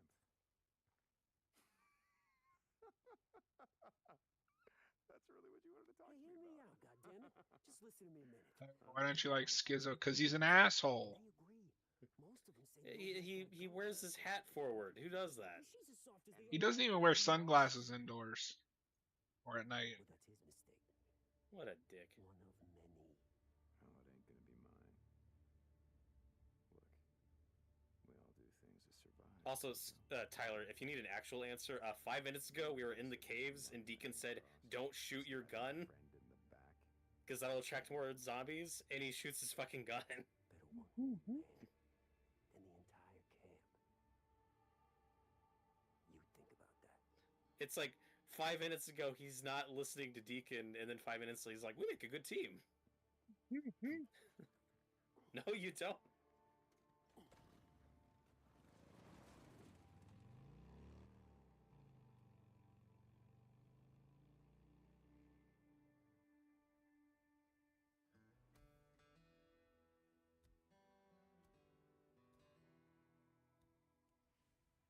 Right. Drinking himself to death. Sounds lovely.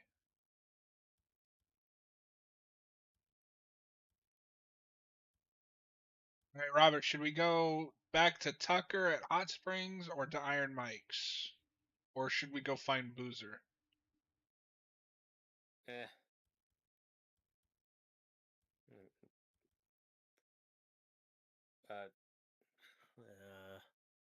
What was the other one? Protecting the weak. Mike's. Iron Mike's. So let's go back there. You sound so sure. Yeah. Yeah, Schizo, think about that. Jesus, why would Iron Mike ever trust that asshole, let alone make him head of security? After doing that Suicide Squad commentary, like, Deacon just looks like he should exist in that universe. Lost Lake Camp. Because everyone in that movie has tattoos and Yup. dirty, torn up clothes. I hate Harley Quinn's look in that movie. We got him. Schizo's on his way back with everything that we I'm more mixed on it. Maybe I'm just more used to it just because that's what we were doing with Harley at that point. Yeah. I prefer her Arkham outfits, but, like, you know, that's clearly what they're going for. But the tattoos and stuff, I don't care about. I don't mind the tattoos except, and I have this with all of them, I hate face tattoos. I think they look stupid. Mike, he told me Face tattoos? Yeah. Yeah. Hers aren't as bad. It's At because least she they're doesn't have damage small. on her forehead. Yeah, yeah. I mean, that one's at least, like, funny.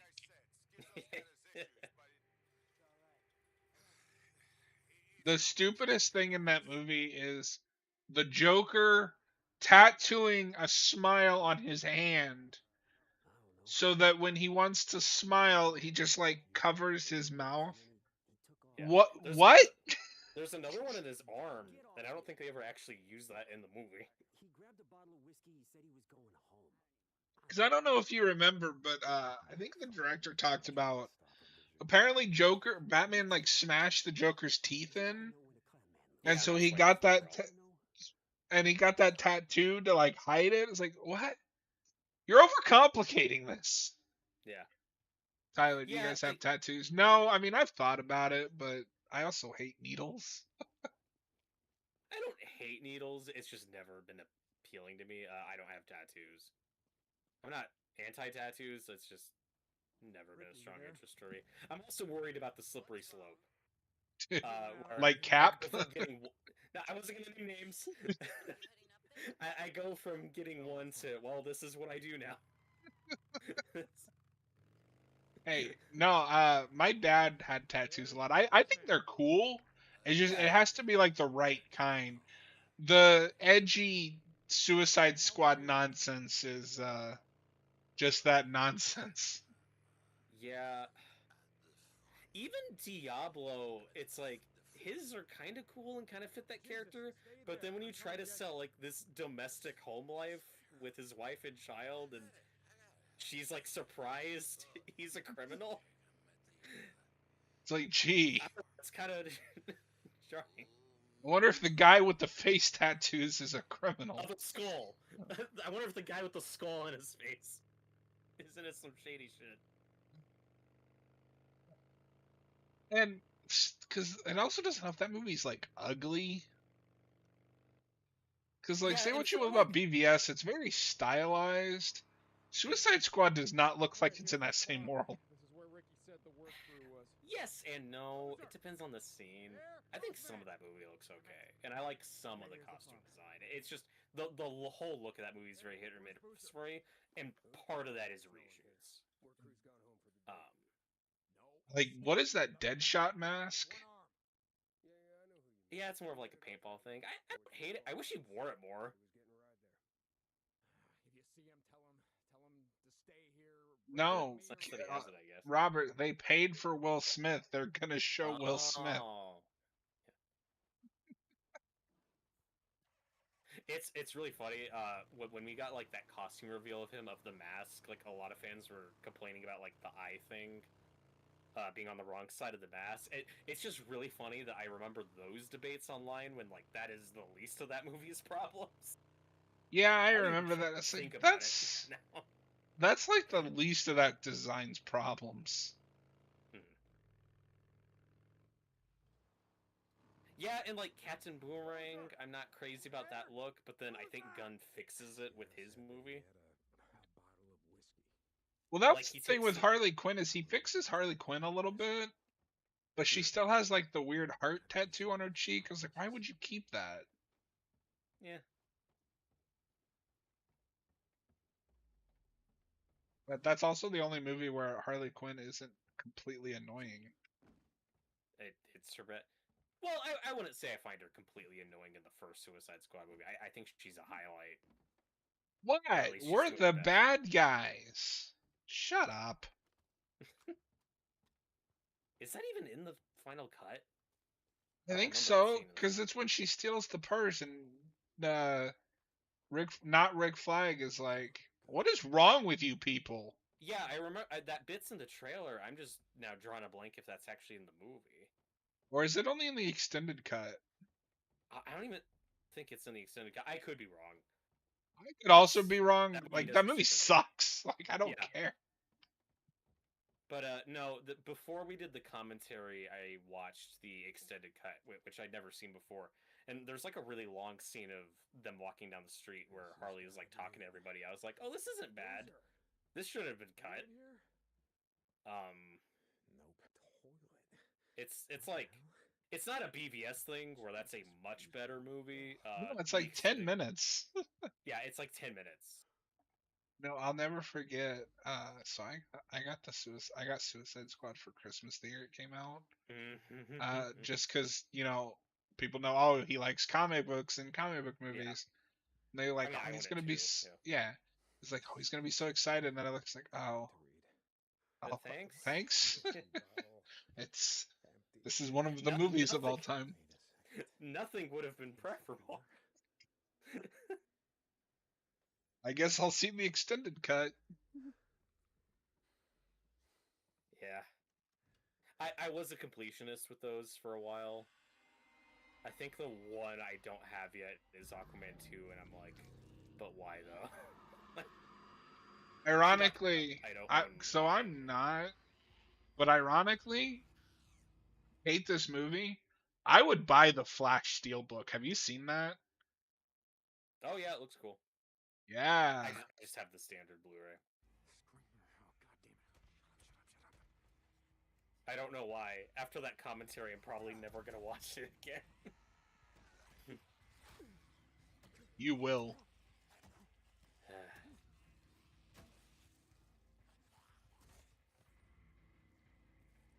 I still haven't seen Aquaman 2. You don't. I'm like, I'll be that guy who's like, it's not the worst thing ever. It's also not good. Like, I can't recommend it. And then I've It's seen not one- Shazam 2, but I don't remember anything about it. Yeah. No, I think those are very comparable in quality. Just very bland and nothing sequels. Sounds about right. Yeah, like even if you like the first Aquaman movie, which I did, it's like it's just kind of the same movie, but not as good. Yeah, I liked it. I'm scared to go back to it. Hmm. No. I don't think it'll age well, but I at least liked it at the time. The best part of the Aquaman is just Jason Momoa going, "My man." I like Jason Momoa and Lobo. Andy No, Peak. the thing that pissed me off was finally getting the Snyder cut. I was like, "Oh, this is why you cast Jason Momoa." Like Yeah. he's actually Aquaman.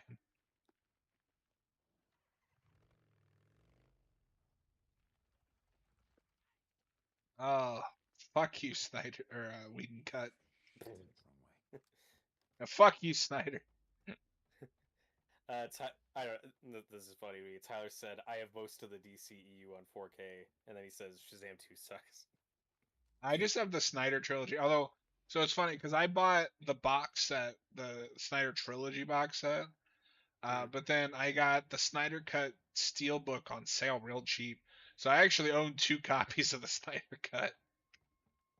But I can't That's use it. the discs for the commentary because it's a 2-disc movie. Bullshit. That's so obnoxious. Do you still have Max? No. Oh, oh, okay. But So you have to rent those, or did you no, just buy it digitally? one of them came with a digital code, so I have it on Vudu. Okay, well that's cool. Yeah. See, sometimes those digital copies are convenient. It's I nice to have them. I love my Vudu library. Yeah, me too. Okay, let's see. What's going I use it when I on need it. here? Still got this. Yeah, I don't own any of the DCU on 4K. When I do start upgrading those, like for me, it's just gonna be the Snyder movies and Wonder Woman, Heading home. Yep. and maybe the first Aquaman because that's at least a pretty looking movie Gotten far. with a lot of big special effects. Like I own that on 4K, but most of those others I could stick with my Blu-rays. Renting my bike. You don't want Shazam 2 on 4K? Nope. Even Shazam 1, like I like that movie. I have the Blu-ray. I also don't think that's like necessitates a 4K upgrade. No, I like Shazam a lot. Its biggest problem, I think, is just lack of a compelling villain, and the third act drags on too long. You are not at the farm, Yeah. loser.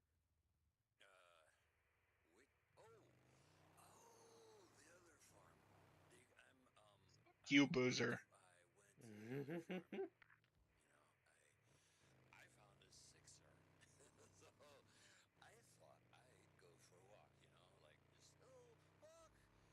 Why is he acting weird?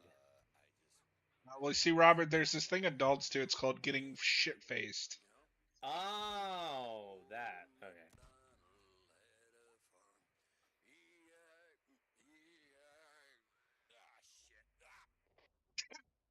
Jesus, Boozer, what are you doing? I hope he just died. I hope that's So, how he died I and we was- never see him again. I was gonna say that's like really dumb humor, and then he went, "Oh shit," and it made me Yeah. laugh. No, that was good. The Snyder Cut was amazing, but that's one of the few I only have on Blu-ray. Oh, How upgrade many? it. Yeah, what? You said you have most of the DCU at 4K. And the Unless Snyder it's Cut like is unironically one of the best DCEU movies, in my oh opinion. yeah, like the top 5 easy. Is the Blu-ray also 2 discs? Because I find it really annoying that the 4K is a 2-disc set. Oh, It's been a while since I looked at it. I'm pretty certain it is, but I'd have to look at it again. Oh, and of course, because I didn't mention it, Guns the Suicide Squad. Obviously, I'd upgrade that to 4K. Yeah. That's I it's I the have the best. steelbook of that. Nice. It looks good. I just have the standard Blu-ray. Yeah, Cap was like, "You It's a should come really watch bad the watch Suicide Squad." I was like, "I'll be there for the good one." No, and honestly, I'm kind of glad you weren't because with Connor and Jason and all of us there, like it was chaotic enough. Yeah, no, I think 5 with how many people were there, I was like, I'll pass. I would have just like not said anything. What do we got? And then you'll get the obligatory "Why didn't John say anything?" comment. More beer bottles. When John dropped the bombshell of the color correction for BVS, my mind immediately started telling me I need to get that one. To be fair, I was just reading a comment. Oh, well, you were talking about like the IMAX upgraded, Yeah, so heated. yeah, because they released that like remaster. That's the one Mhm. that is on the 4K that I have, and it looks great. Cool. But it was funny because the comment mentioned that, and then Cap was like, "Why does the aspect ratio keep changing?" I'm like, that's the IMAX It's thing he nice, did. Cap.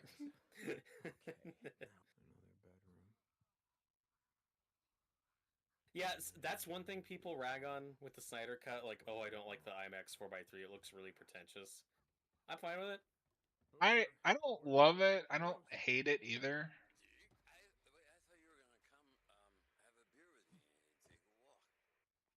I just don't agree with like, oh, this is artsy and pretentious. So I'm like, I don't care. It's just how the movie looks. I think there is a certain to that. I like Snyder. I think at some point the Snyder cult got to him, and he's got his head up his own ass. Yeah. Because He's I also, don't think the Justice League that we would have seen in theaters was going to be 4x3. oh, most certainly not. There's a lot of things that are different about that movie if his version comes out in 2017. It's definitely cut down. And I still maintain, having seen the Snyder Cut, and that's something I feel very strongly about, they never needed to bring on another director to rework it. Just cut down the movie you have. No, the only Also reason you make some rework money. that is panic because BVS wasn't well received, which is Yeah. funny because it's the same situation. I am convinced if you released a true theatrical cut of his vision, which is the middle ground between the theatrical cut and the ultimate cut, that movie does a lot better. Yeah, it's not panned as hard. It may have been mixed like Man of Steel, but it was in on Rotten Tomatoes. And I feel pretty confident that with the Snyder Cut we got, if a cut down version of that was released, like that's still a probably better received movie than his first two overall. Yeah. Um, I just go back and forth on what I think his best is, if it's Man of Steel or the Snyder Cut, just because they have different problems. I like Man of Steel a lot. There's things I like better about the Snyder Cut, but that's also a 4-hour movie. I think for me at this point it is the Snyder cut, but like I like Man of Steel a lot, but I think that's actually my least favorite of his trilogy. Hmm. And, Um, and then if we're including Wonder Woman, in my opinion, that's the best of those. yeah, no, it's because it has a lot of the same problems BVS does for me personally. Because if you They both change have really good BVS's third issues. act, that movie is much better, Hmm. which is the same for Wonder Woman. Yeah, Get but also, Lupin out of there. Get him out of there, folks. yeah. Well, Wonder Woman's like the only one of those movies that just like aesthetically and tonally like fits like it's in that universe and is part of that canon. Yeah. Like that is Well, why I do feel a little weird about like the quote unquote Snyder trilogy of Man of Steel, BVS, and Justice League. No, you need Wonder Woman in the middle of that to have a complete package, in my I think you opinion. need it.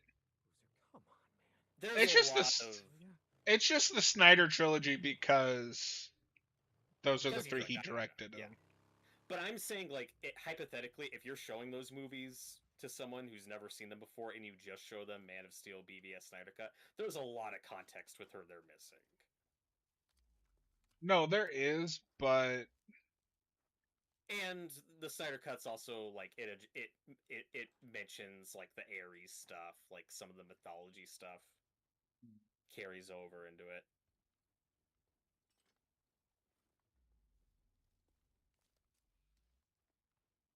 I mean, it is mostly standalone, like that's true in the way Man of Steel standalone, but when you include the other movies, it's like I think you need it. well, and with what you Suicide were Squad, saying about like them no. needing to redo uh the Snyder cut, you know what? Sure, if you have to do that, but why Whedon? That is the worst pick Yeah. for a Snyder movie. They really wanted to turn Frankenstein that into the Avengers. Yeah. If you want to do it, you just got to start over. Like we just saw this with. I mean, I guess. Oh this Jesus. Oh jeez, that's fun. Oh no, Boozer's going crazy. Drunk. Now I will say this wasn't as bad as the Justice League situation, but it's like we just saw this again with Daredevil Born Again, where it's like you just have to start over Yeah. from scratch. This isn't working.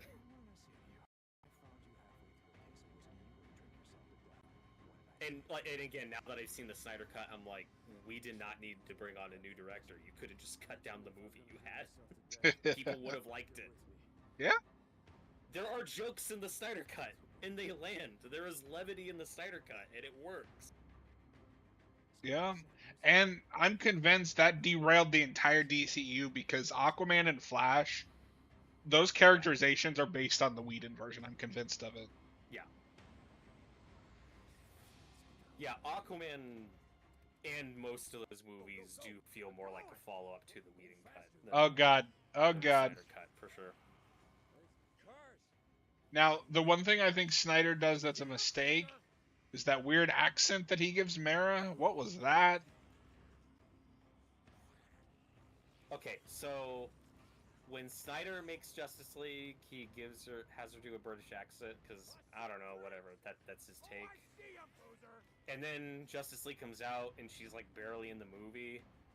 And then James Wan makes Aquaman and he's like, fuck it, you don't need to do that accent. Don't worry about it. Which is a good choice. Which is a good choice. But then you get to the Snyder Cut and all of her scenes are put back in, and then it's weirder. Yeah.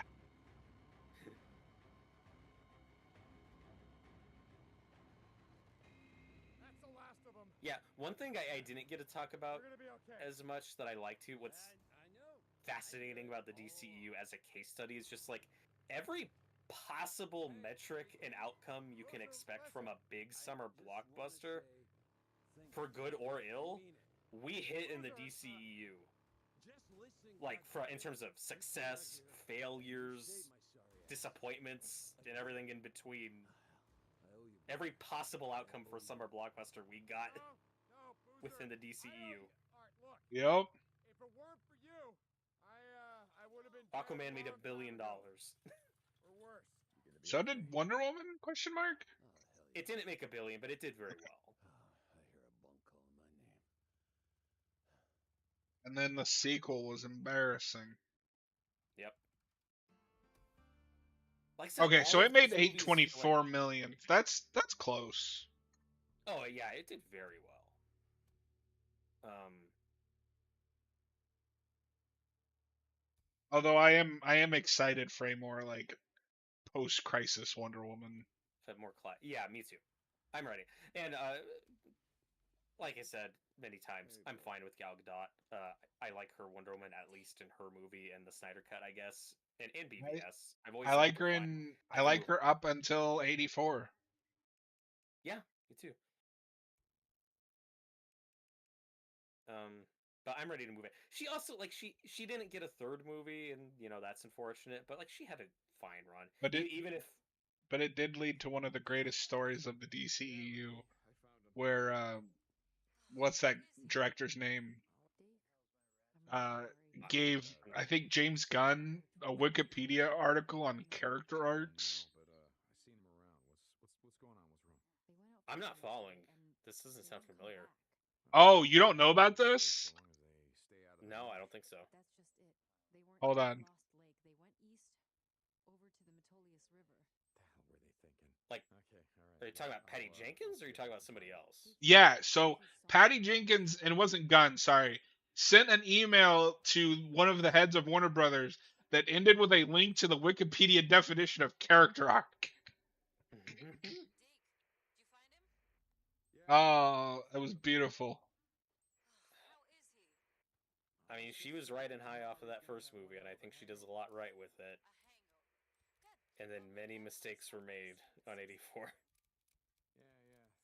Yeah. That's That's one thing I want to talk about that was kind of fascinating that Connor brought up that I wish I had time to elaborate on, where Connor was right in like the DCEU starts to distance itself from Marvel as like a director-driven franchise with Snyder and Ayer, and then they panic and kind of take Suicide Squad away from Ayer, and then somewhere in the middle they get back to that with Patty Jenkins on Wonder Woman and James Wan on Aquaman and that guy on Shazam.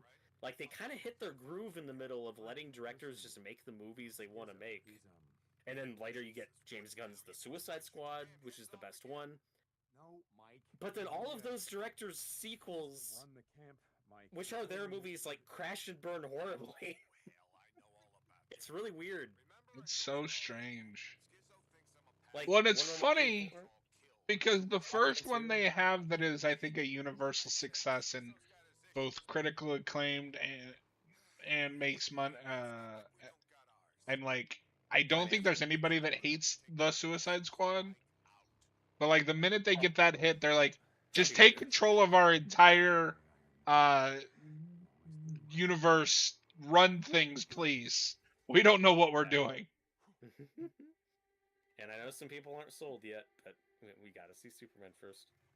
Boozer, you there? You know what? I don't care if you're not sold. You can at least acknowledge that it would have been better than when they offered it to Todd Phillips or whatever the fuck that guy's name is. Todd Phillips, yep. Which is why, and I've said this, granted, I may eat my words if I end up not liking Superman, but I think we got extremely lucky on this.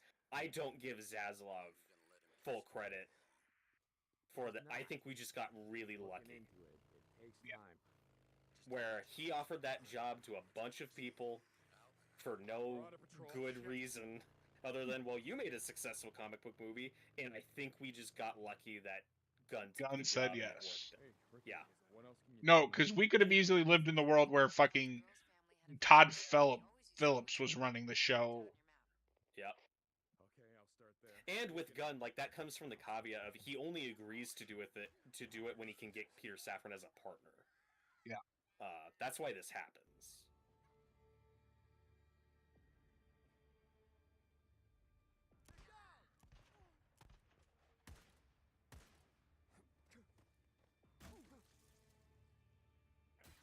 Oh God.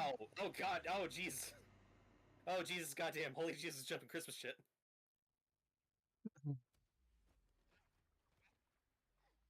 What? What? Oh.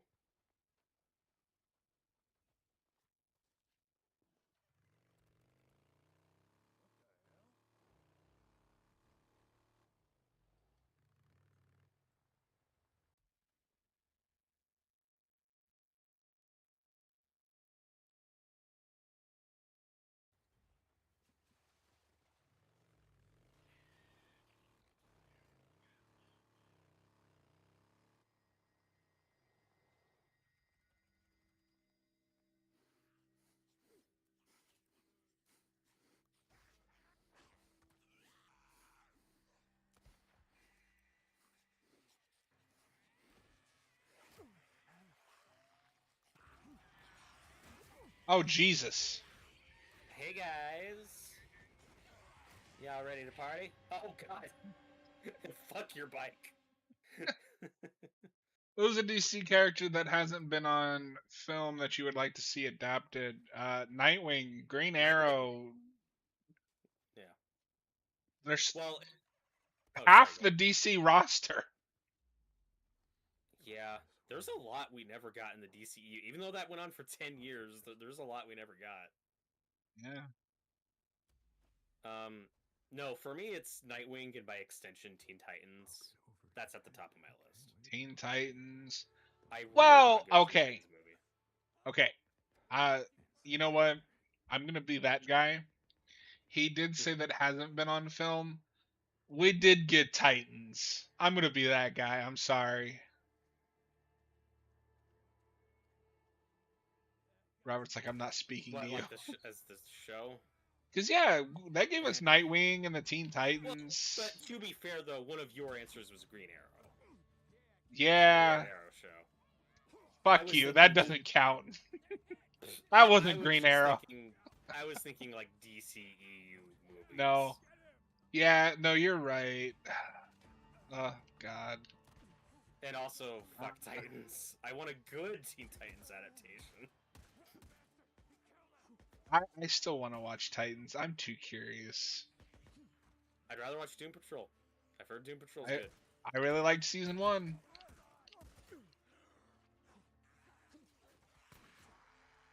No, the only other episode of Titans I'd watch is just the backdoor pilot to Doom Patrol. That's the only episode I care You're about. lucky we're not doing the Batman's channel right now. You'd have to watch all of it. I think there's a lot of stuff we'd get to first before we did Titans. No, we'd have to make that a priority.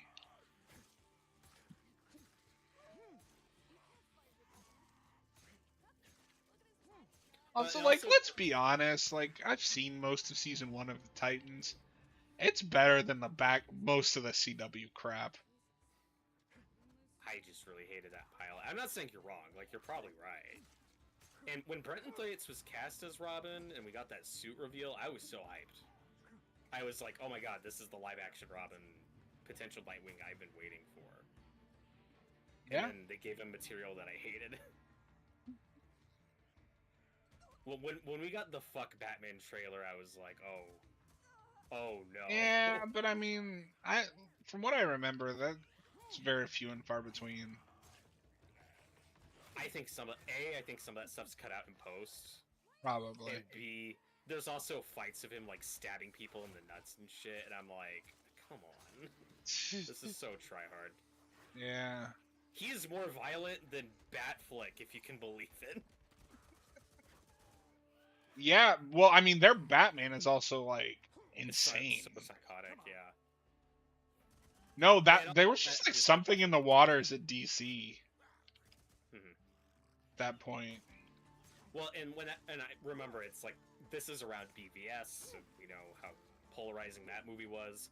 And then the Titans trailer comes out, and we get that infamous "fuck Batman" line. And I remember Jeff Johns' response to the backlash, where he said, "Don't worry, there's a lot of tones." That did it. That that was his. Don't worry, guys. There's a lot of tones. Watch the show, please. We spent a lot of money on it. Damn it.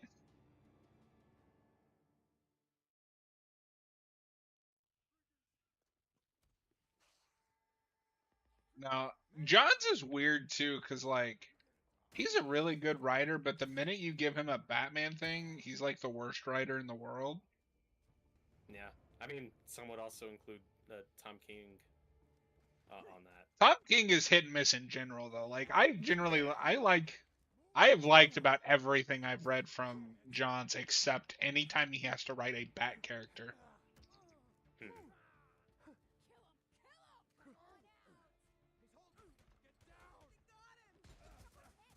With Tom King, I don't know like what decides when he's gonna be a good writer or not. Oh God. At least Jeff Johns didn't have Al Jordan go, yeah, I don't actually know what will is. It just, is the source of my power.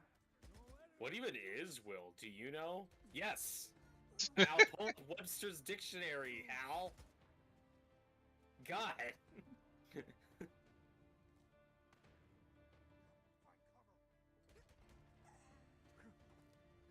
Yeah, Heroes in Crisis was a mistake. In many ways. Oh God. You okay over there?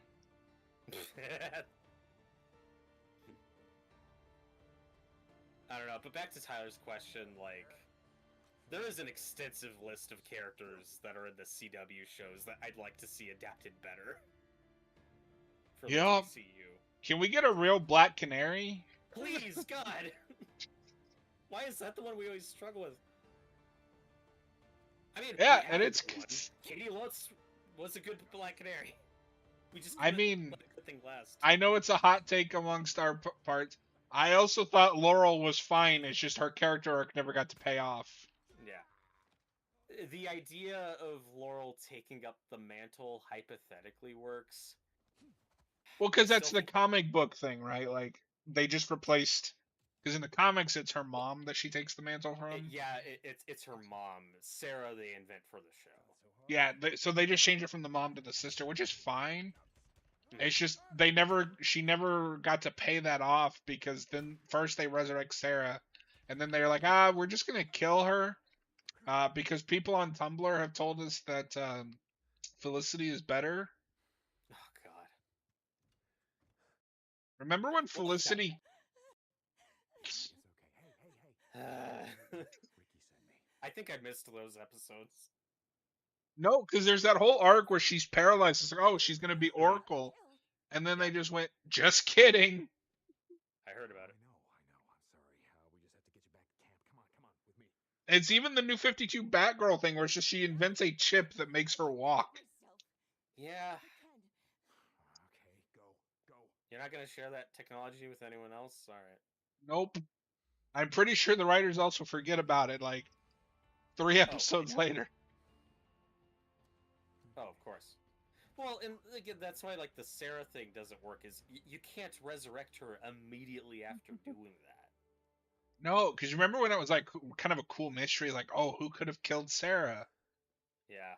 And then Oh, the path to that mystery sucks. it was Thea. She was it brainwashed? Yeah.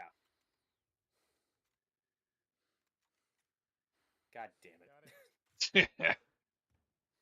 And like you said with Laurel, it's like we let her finally become Black Canary, and then she's Black Canary for like a season and a half, if that. No, because I remember.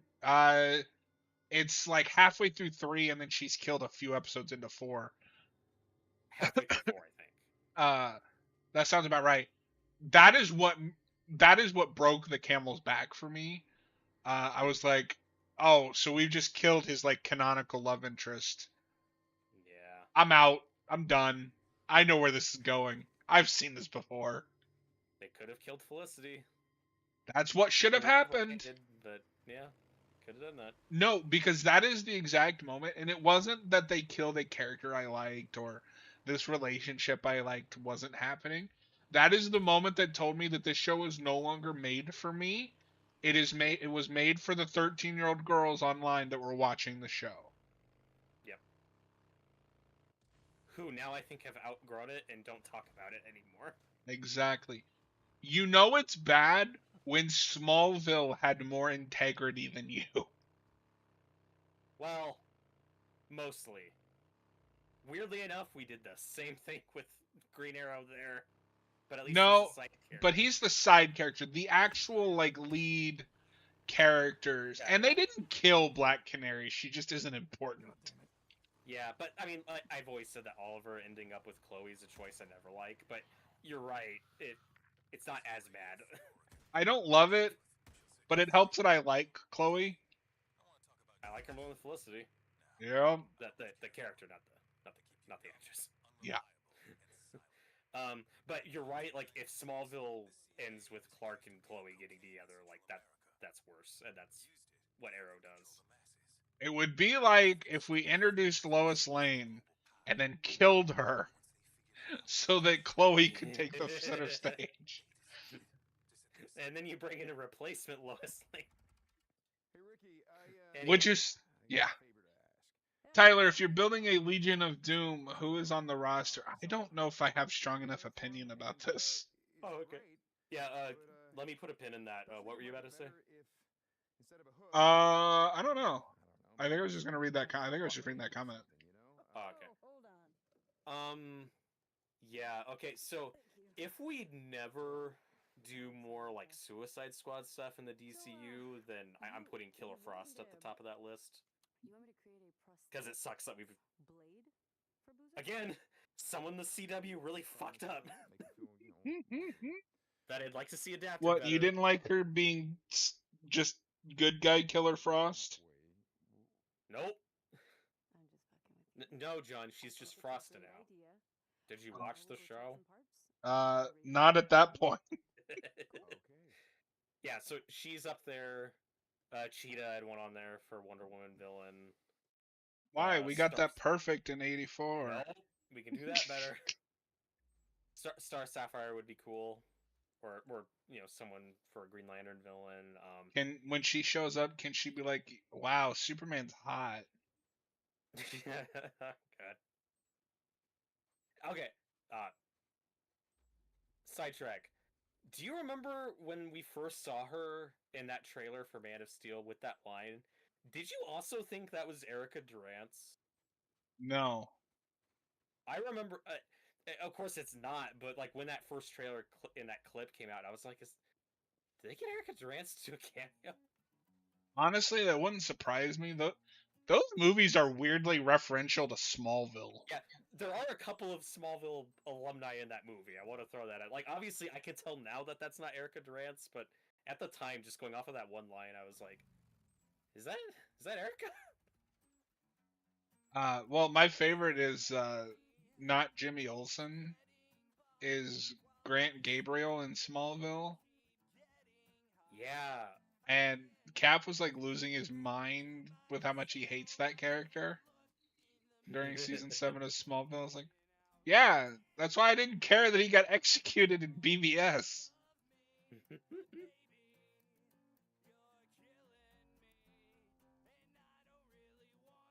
Boo! Get off the stage.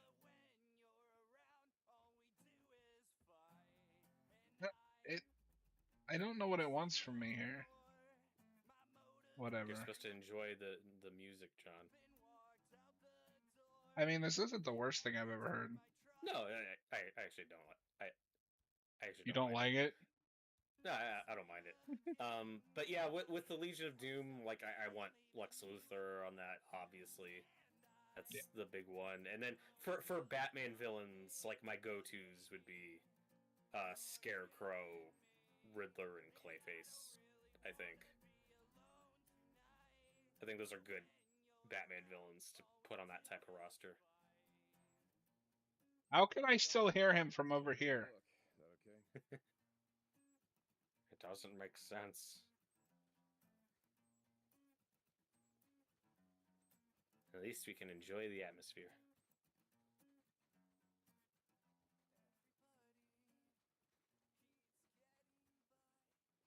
The acoustics in that little corner are incredible. I know.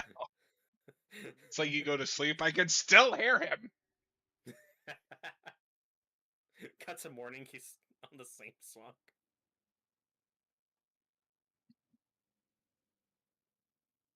Yeah, but to piggyback off of Tyler's question, is that what you do for a first DCU Justice League movie? Would you just start with the Legion of Doom? I feel like that's the good. I feel like that's the best bet.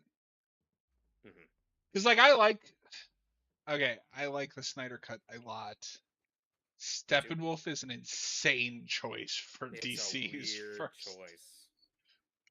Not only and the fact that he was gonna be like a multi-film villain, like in Suicide Squad and shit. Yeah, it's like why? What are we doing? And I mean, I know Austin hates Snyder Cut Darkseid. I disagree. I think he's cool. I like seeing him. I don't know why you would hate him. He's a side character. They didn't do anything with him. Yeah. I get not liking the design, but I think he's fine. It looks fine. I mean, sure, is it goofy that he forgot where Earth is? Like, whatever. Who cares?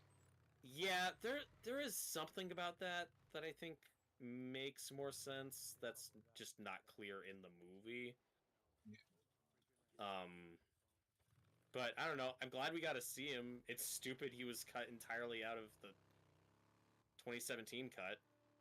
Yeah. He should have never been removed. No, and he gets something really cool to do. He kills the League. Yeah, and I like Desaad in that movie. Yeah. Again, I don't know why Desaad was cut completely. No, with the context of what that scene's supposed to be, that like flashback battle is super awkward. Yeah, and again, that's where I'm gonna fight Austin on like them being the same movie. The Steppenwolf Mother Box shit is completely different. in the other cut. Mother. Mother. Yeah, no, in the What are we theatrical cut, it's like, what are you talking about? What? Mm-hmm. It is incomprehensible. Also, remember at the end of the theatrical cut when the parademons kill Steppenwolf because he's afraid? Because they smell fear. Remember that? Oh God, that is what happens. That is what happens. Yeah, because I don't know when WB the didn't last want. time I saw the theatrical cut. Yeah, because I think WB got cold feet and didn't want Wonder Woman to kill him, so they were like, I don't know, the parademons smell fear and kill him. It's shit like that where I can't agree with Austin that they're the same movie. Robert Tyler says also side note out. Yeah, just Yeah, message him I'll about get on that it. later. You got a problem? I don't know if you caught that, but I just walked past like one of the vendors, so they have the typical vendor dialogue. It's like, you need something, and he's like, you got a problem? Like, Deacon, please. All right, we're gonna go see Tucker at the work camp. But Tyler also said, so if Steppenwolf was in Suicide Squad, then the main villain Justice League would have been Darkseid. I don't think so. I don't think that's a guarantee. The only way that would have worked is like if that's just how you set him up and he decimates the squad. And also, remember, early in production, Justice League's supposed to be a two-part movie. Yeah. And then I think always the plan was Justice League Part 2 was going to be Darkseid. And then they end up just focusing on Part 1 being its own movie. Well, and I think that's where some of the awkward stuff comes in, because Snyder clearly had a beginning, middle, and end planned, but Warner Brothers wants a cinematic universe, which by its nature can't end. Yeah. So it's like, well, what do you do with the next Wonder Woman story? We don't know. Mm-hmm.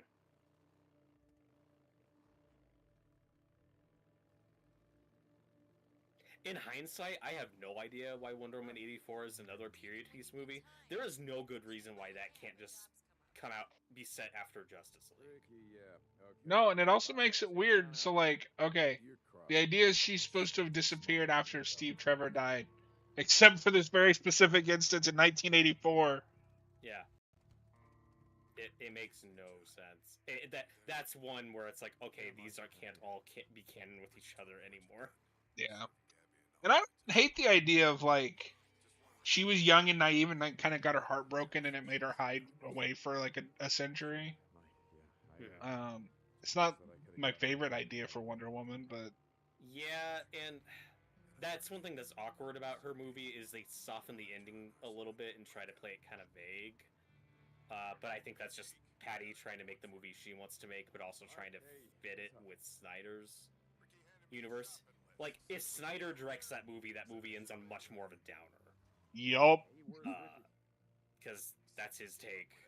So as it is, it's kind of clunky, but I always interpreted it as, okay, the lesson she learns is she's just not gonna interfere with humanity and wars and shit anymore. Okay.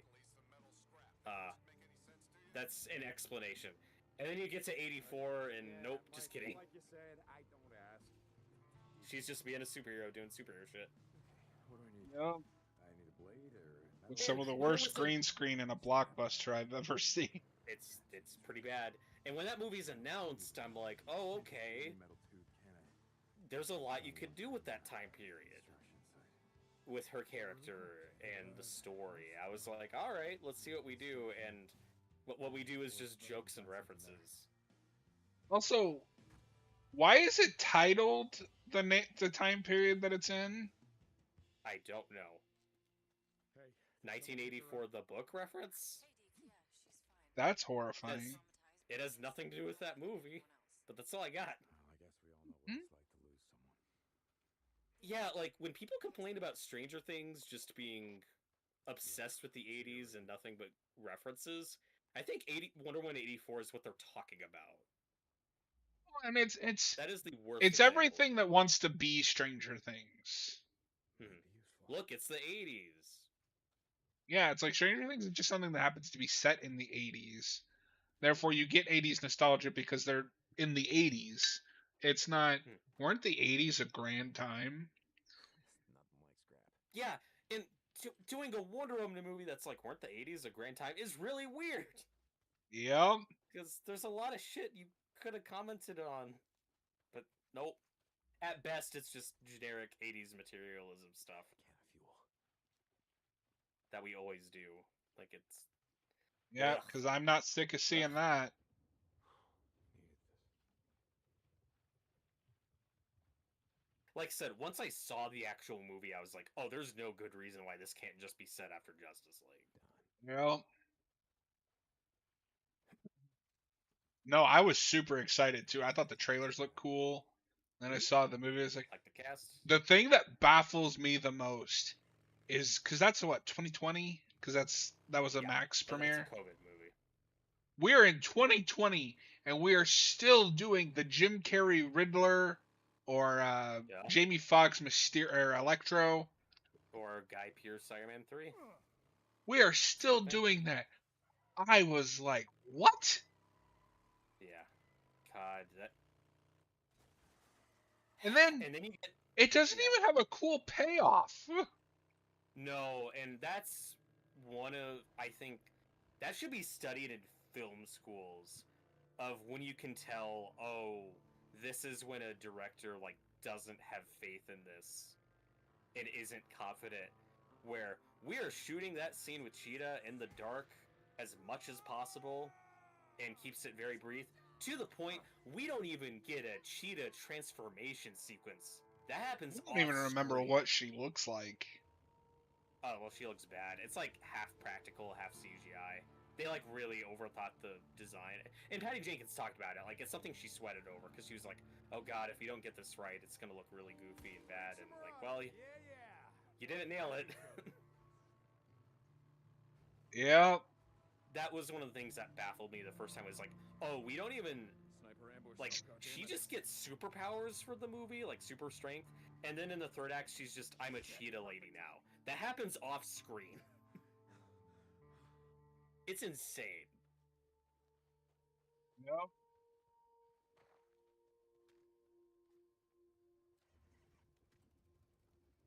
So yeah, Cheetah I'd like to see done well in the DCU. Let's see.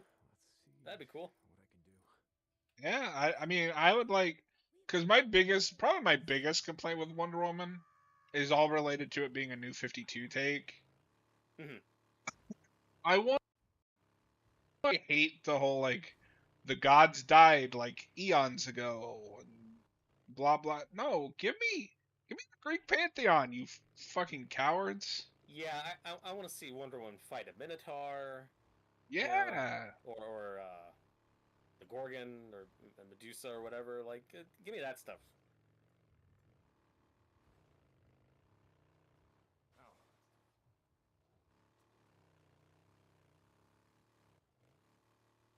Yeah, I agree, Tyler. I remember 84. Just No, I remember because me and my mom watched it together because she's a big Wonder Woman fan because of the show in the back in the day. And I'm sitting there on the couch like, this is so boring. yeah. What is I mean, happening? that's a movie I could say unlike Suicide Squad, the first one, which was a crushing disappointment, and I really didn't like it on first viewing. Wonder Woman 84, I was more mixed on. I was like, eh. Like, I had that too. I think it was my second forget viewing it. where it was like, oh, I don't like this. Me too. Yeah, that one I soured on after a bit. Yeah. Patty Jenkins, you fraud.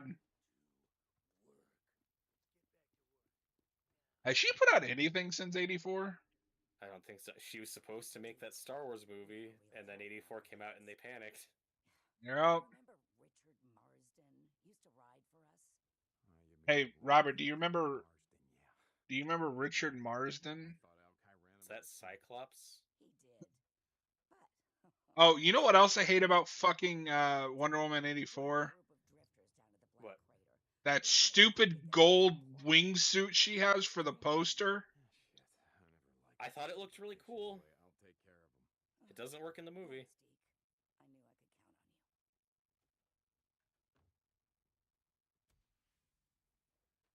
I mean, again, if they could have made it work in context, I was down for it. I mean that they pulled that from the comics. It's just in the movie, it's there for no good reason, Hey, Zanny, and it looks keeping bad. your hands clean? I mean, that's my main thing. It's just it looks bad. In the trailers, I was nervous because it's like, oh, this suit is gold, but you muted it in post for some reason, and we only ever see her in it on a green screen and like in the dark. On the posters, it at least looks colorful. See you, Deke. In the movie, it's just like, what are we doing? Hey, Zanny. Well, Robert, we can't have our superhero movie look stupid. It's got to be cool looking.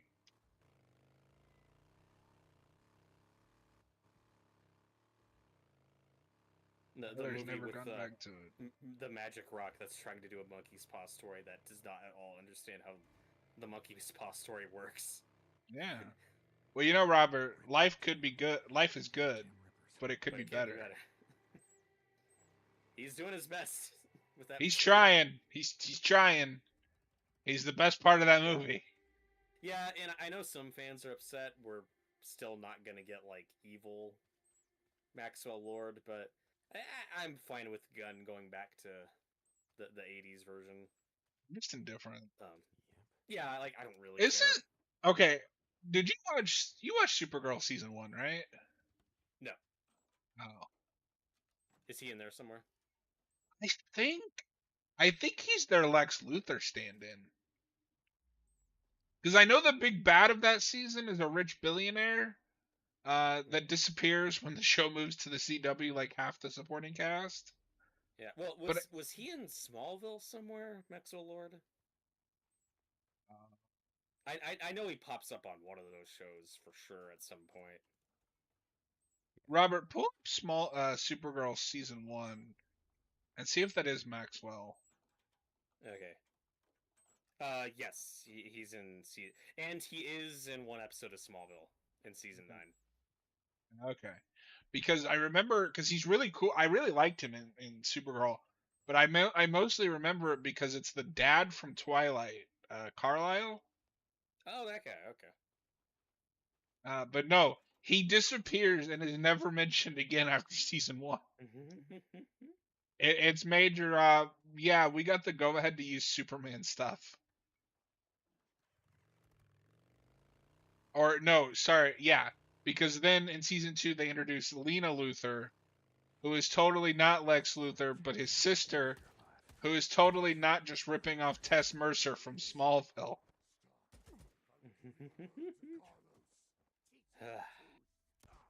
Yeah. Well, and like I said, Max, in the comics, I think he's like more of an anti-hero or morally gray character at the start, because I think he's who puts together the Justice League International. He I is. think that's what The only thing I know is it's funny you say people are upset, because I do know that the retcon of him being evil was like That really cancel. controversial. Yeah, that's true. And now fans are like, "Boo! I want evil." yeah, Lord. and I know, and I'm pretty sure Gunn is just like not a fan of that retcon. Yeah, and he just wants to do the OG version. I think it's fine. That's why when things are if things are controversial, I never try to get involved, because in 10 years that will be the norm. Yeah, that'll be the new norm. Well, I mean, perfect example is Red Hood. I mean, I that choice. still don't love that choice, but mostly just because what we did with him. Oh, sure. Well, and I'll also say, caveat to that, that should have been an Elseworld story in the first place. That shouldn't have been main canon, but whatever. The only place it's ever worked is the Morrison book. Because I don't know if you've ever read Morrison's Batman and Robin, but yeah, he's just a bad guy in that. He's Dick's like Joker. Yeah. And then everywhere else, so like, no, he's a cool anti-hero. Yeah, no, that's a mistake. He's a cool anti-hero with the bat symbol on his chest, who the rest of the Bat family is just cool with. Yeah, no, when I saw him in the Bat family, I was like, but he kills people. This is fundamentally opposed to what Batman believes in. Yeah. Well, and even okay, kills people. All right, that's one thing. Like, it's also like he uses guns. it's not like collateral damage. No, he's shooting people. That is like He's the very fundamental. much trying to kill people.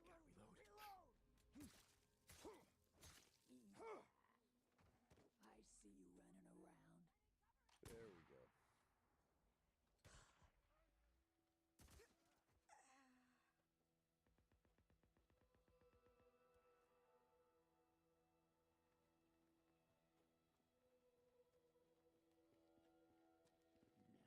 Now I have you.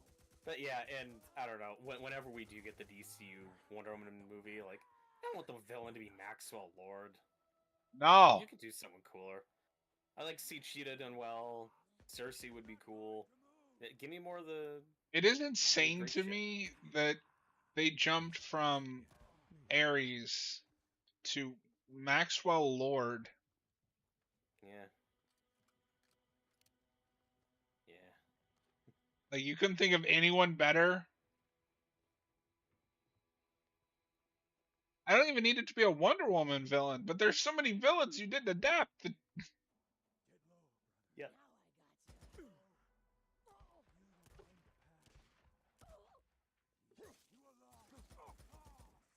Ah, Jesus. You're shooting at me. What do you think?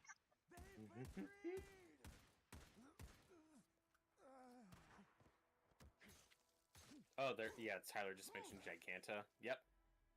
And that actually would have been a good one for Wonder Woman 84. Like in the story they're telling, it's like, oh, just have somebody wish to be big, and then they turn into a fucking giant, and then that's something Wonder Woman has to fight and deal with. That could have been great. I mean, That's if it wasn't evident from the Steve storyline, they weren't thinking that through. right. Oh, totally. But it's like that's your monkey's paw story. It's like, oh, a girl wishes to get big, and then she turns into a fucking giant and goes crazy. Like, there you go. That's how you make the magic rock thing work. Not Barbara wishing to like be cool and popular, and then getting super strength, and then turning into a cheetah lady later. Yeah, how does that work? How does that work?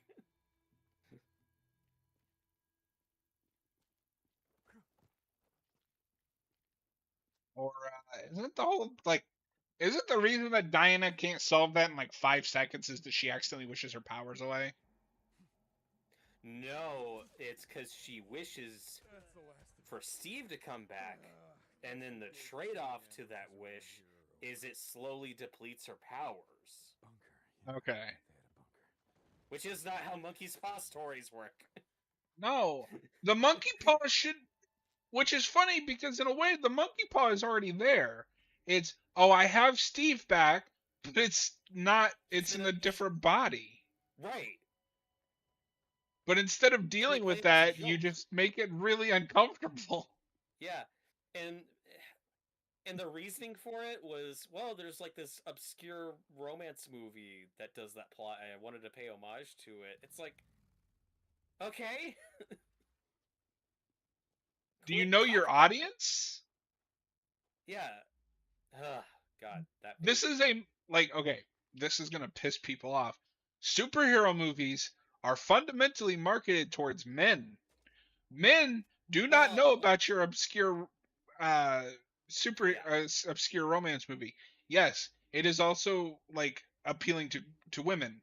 I'm not saying it's not, but fundamentally these are marketed towards men. You have to keep this in mind. No, we don't care about your stupid sub romance movie, and I guarantee you, the girls that are going to see this movie also don't know what that movie is, and are going to find that subplot creepy. Yeah, I'm gonna push back on that a little. Like, you can market a Wonder Woman movie to women. I Like, didn't say you that's couldn't. fine. But yeah, that's just too much of a deep. And again, the romance thing. It's like, but the first movie has a heavy emphasis on the romance, and it works.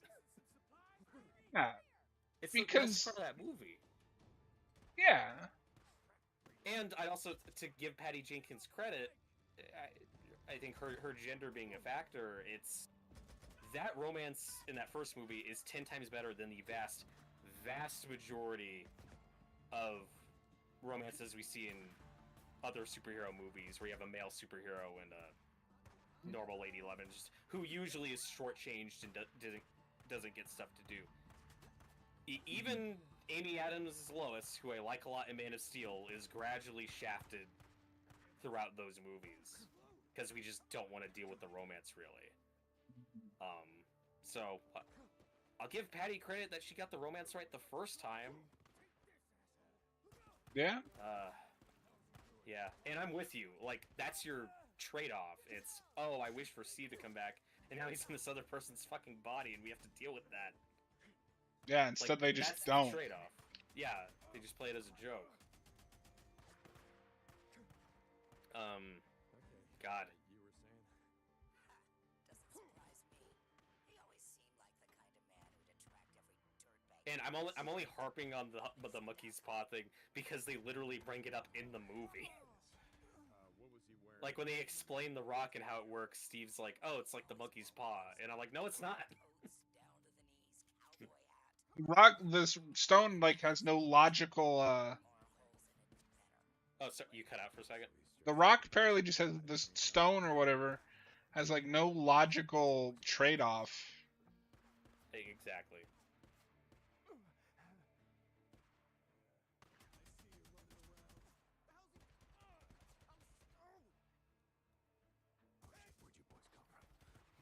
from? Well, and I think the idea also maybe was that when Barbara wishes for to like be cooler or to be like Diana, it's like she's slowly becoming Diana, and that's what's depleting her powers. Like, if that's what's going on, I still don't know why Barbara turns into a cheetah lady at the end. Guess you deserve to die, Rick the prick. Well, you see, Robert, it's because in the comics she becomes a cheetah person. Oh, okay.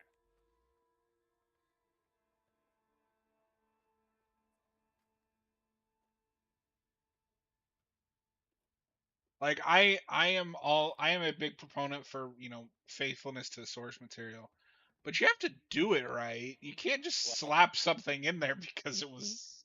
and that doesn't even get points for faithfulness. They're just doing the Jim Carrey Riddler take. Well, For some reason. to be fair, the new 52 cheetah is the one that I know, and that is pretty spot on. Where she's like this nerdy researcher that Okay. gets the cheetah powers, but it's not from a fucking wish stone. It's like a cursed artifact or something. Right.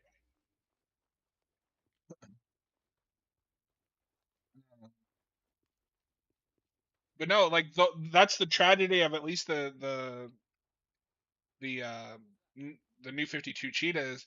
They were friends at one point, and then this curse drove her crazy and made her a monster.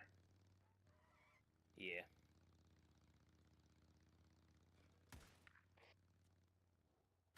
Oh god. Wasted. Can I get off my bike first? Is that all you got? As he stands, points 90 degrees to the right. And then get headshot. Wait, how is my bike all the way over here? What? It's got a mind of its own.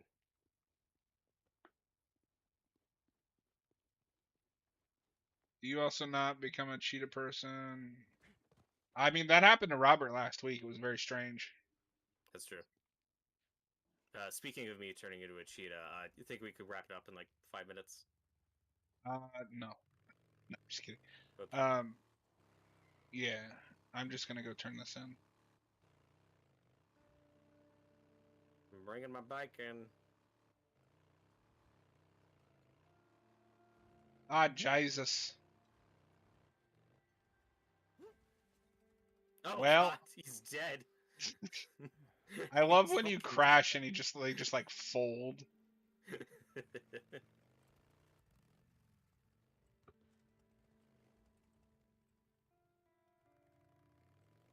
Whoa.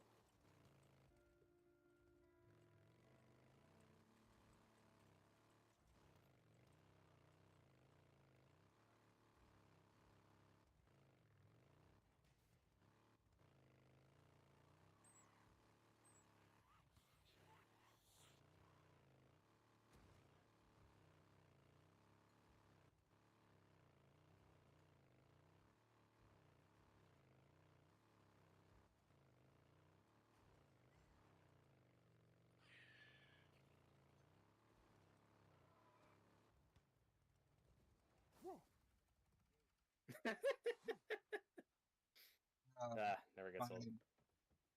Fine. I'm back. You didn't see that.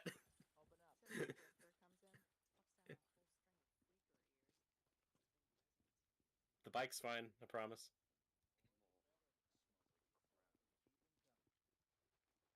Mechanic. Help.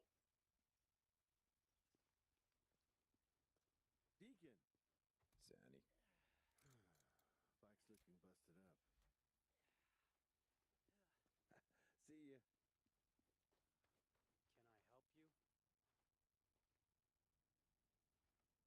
Hey, Tuck, got you a new hat. Nice job. Did he put up much of a fight? So, do I get paid more if he did? No. Then why do you care? Just enjoying the thought of how much the son of a bitch suffered before he bled out. Well, Jesus, Tuck, I don't do this shit for your entertainment.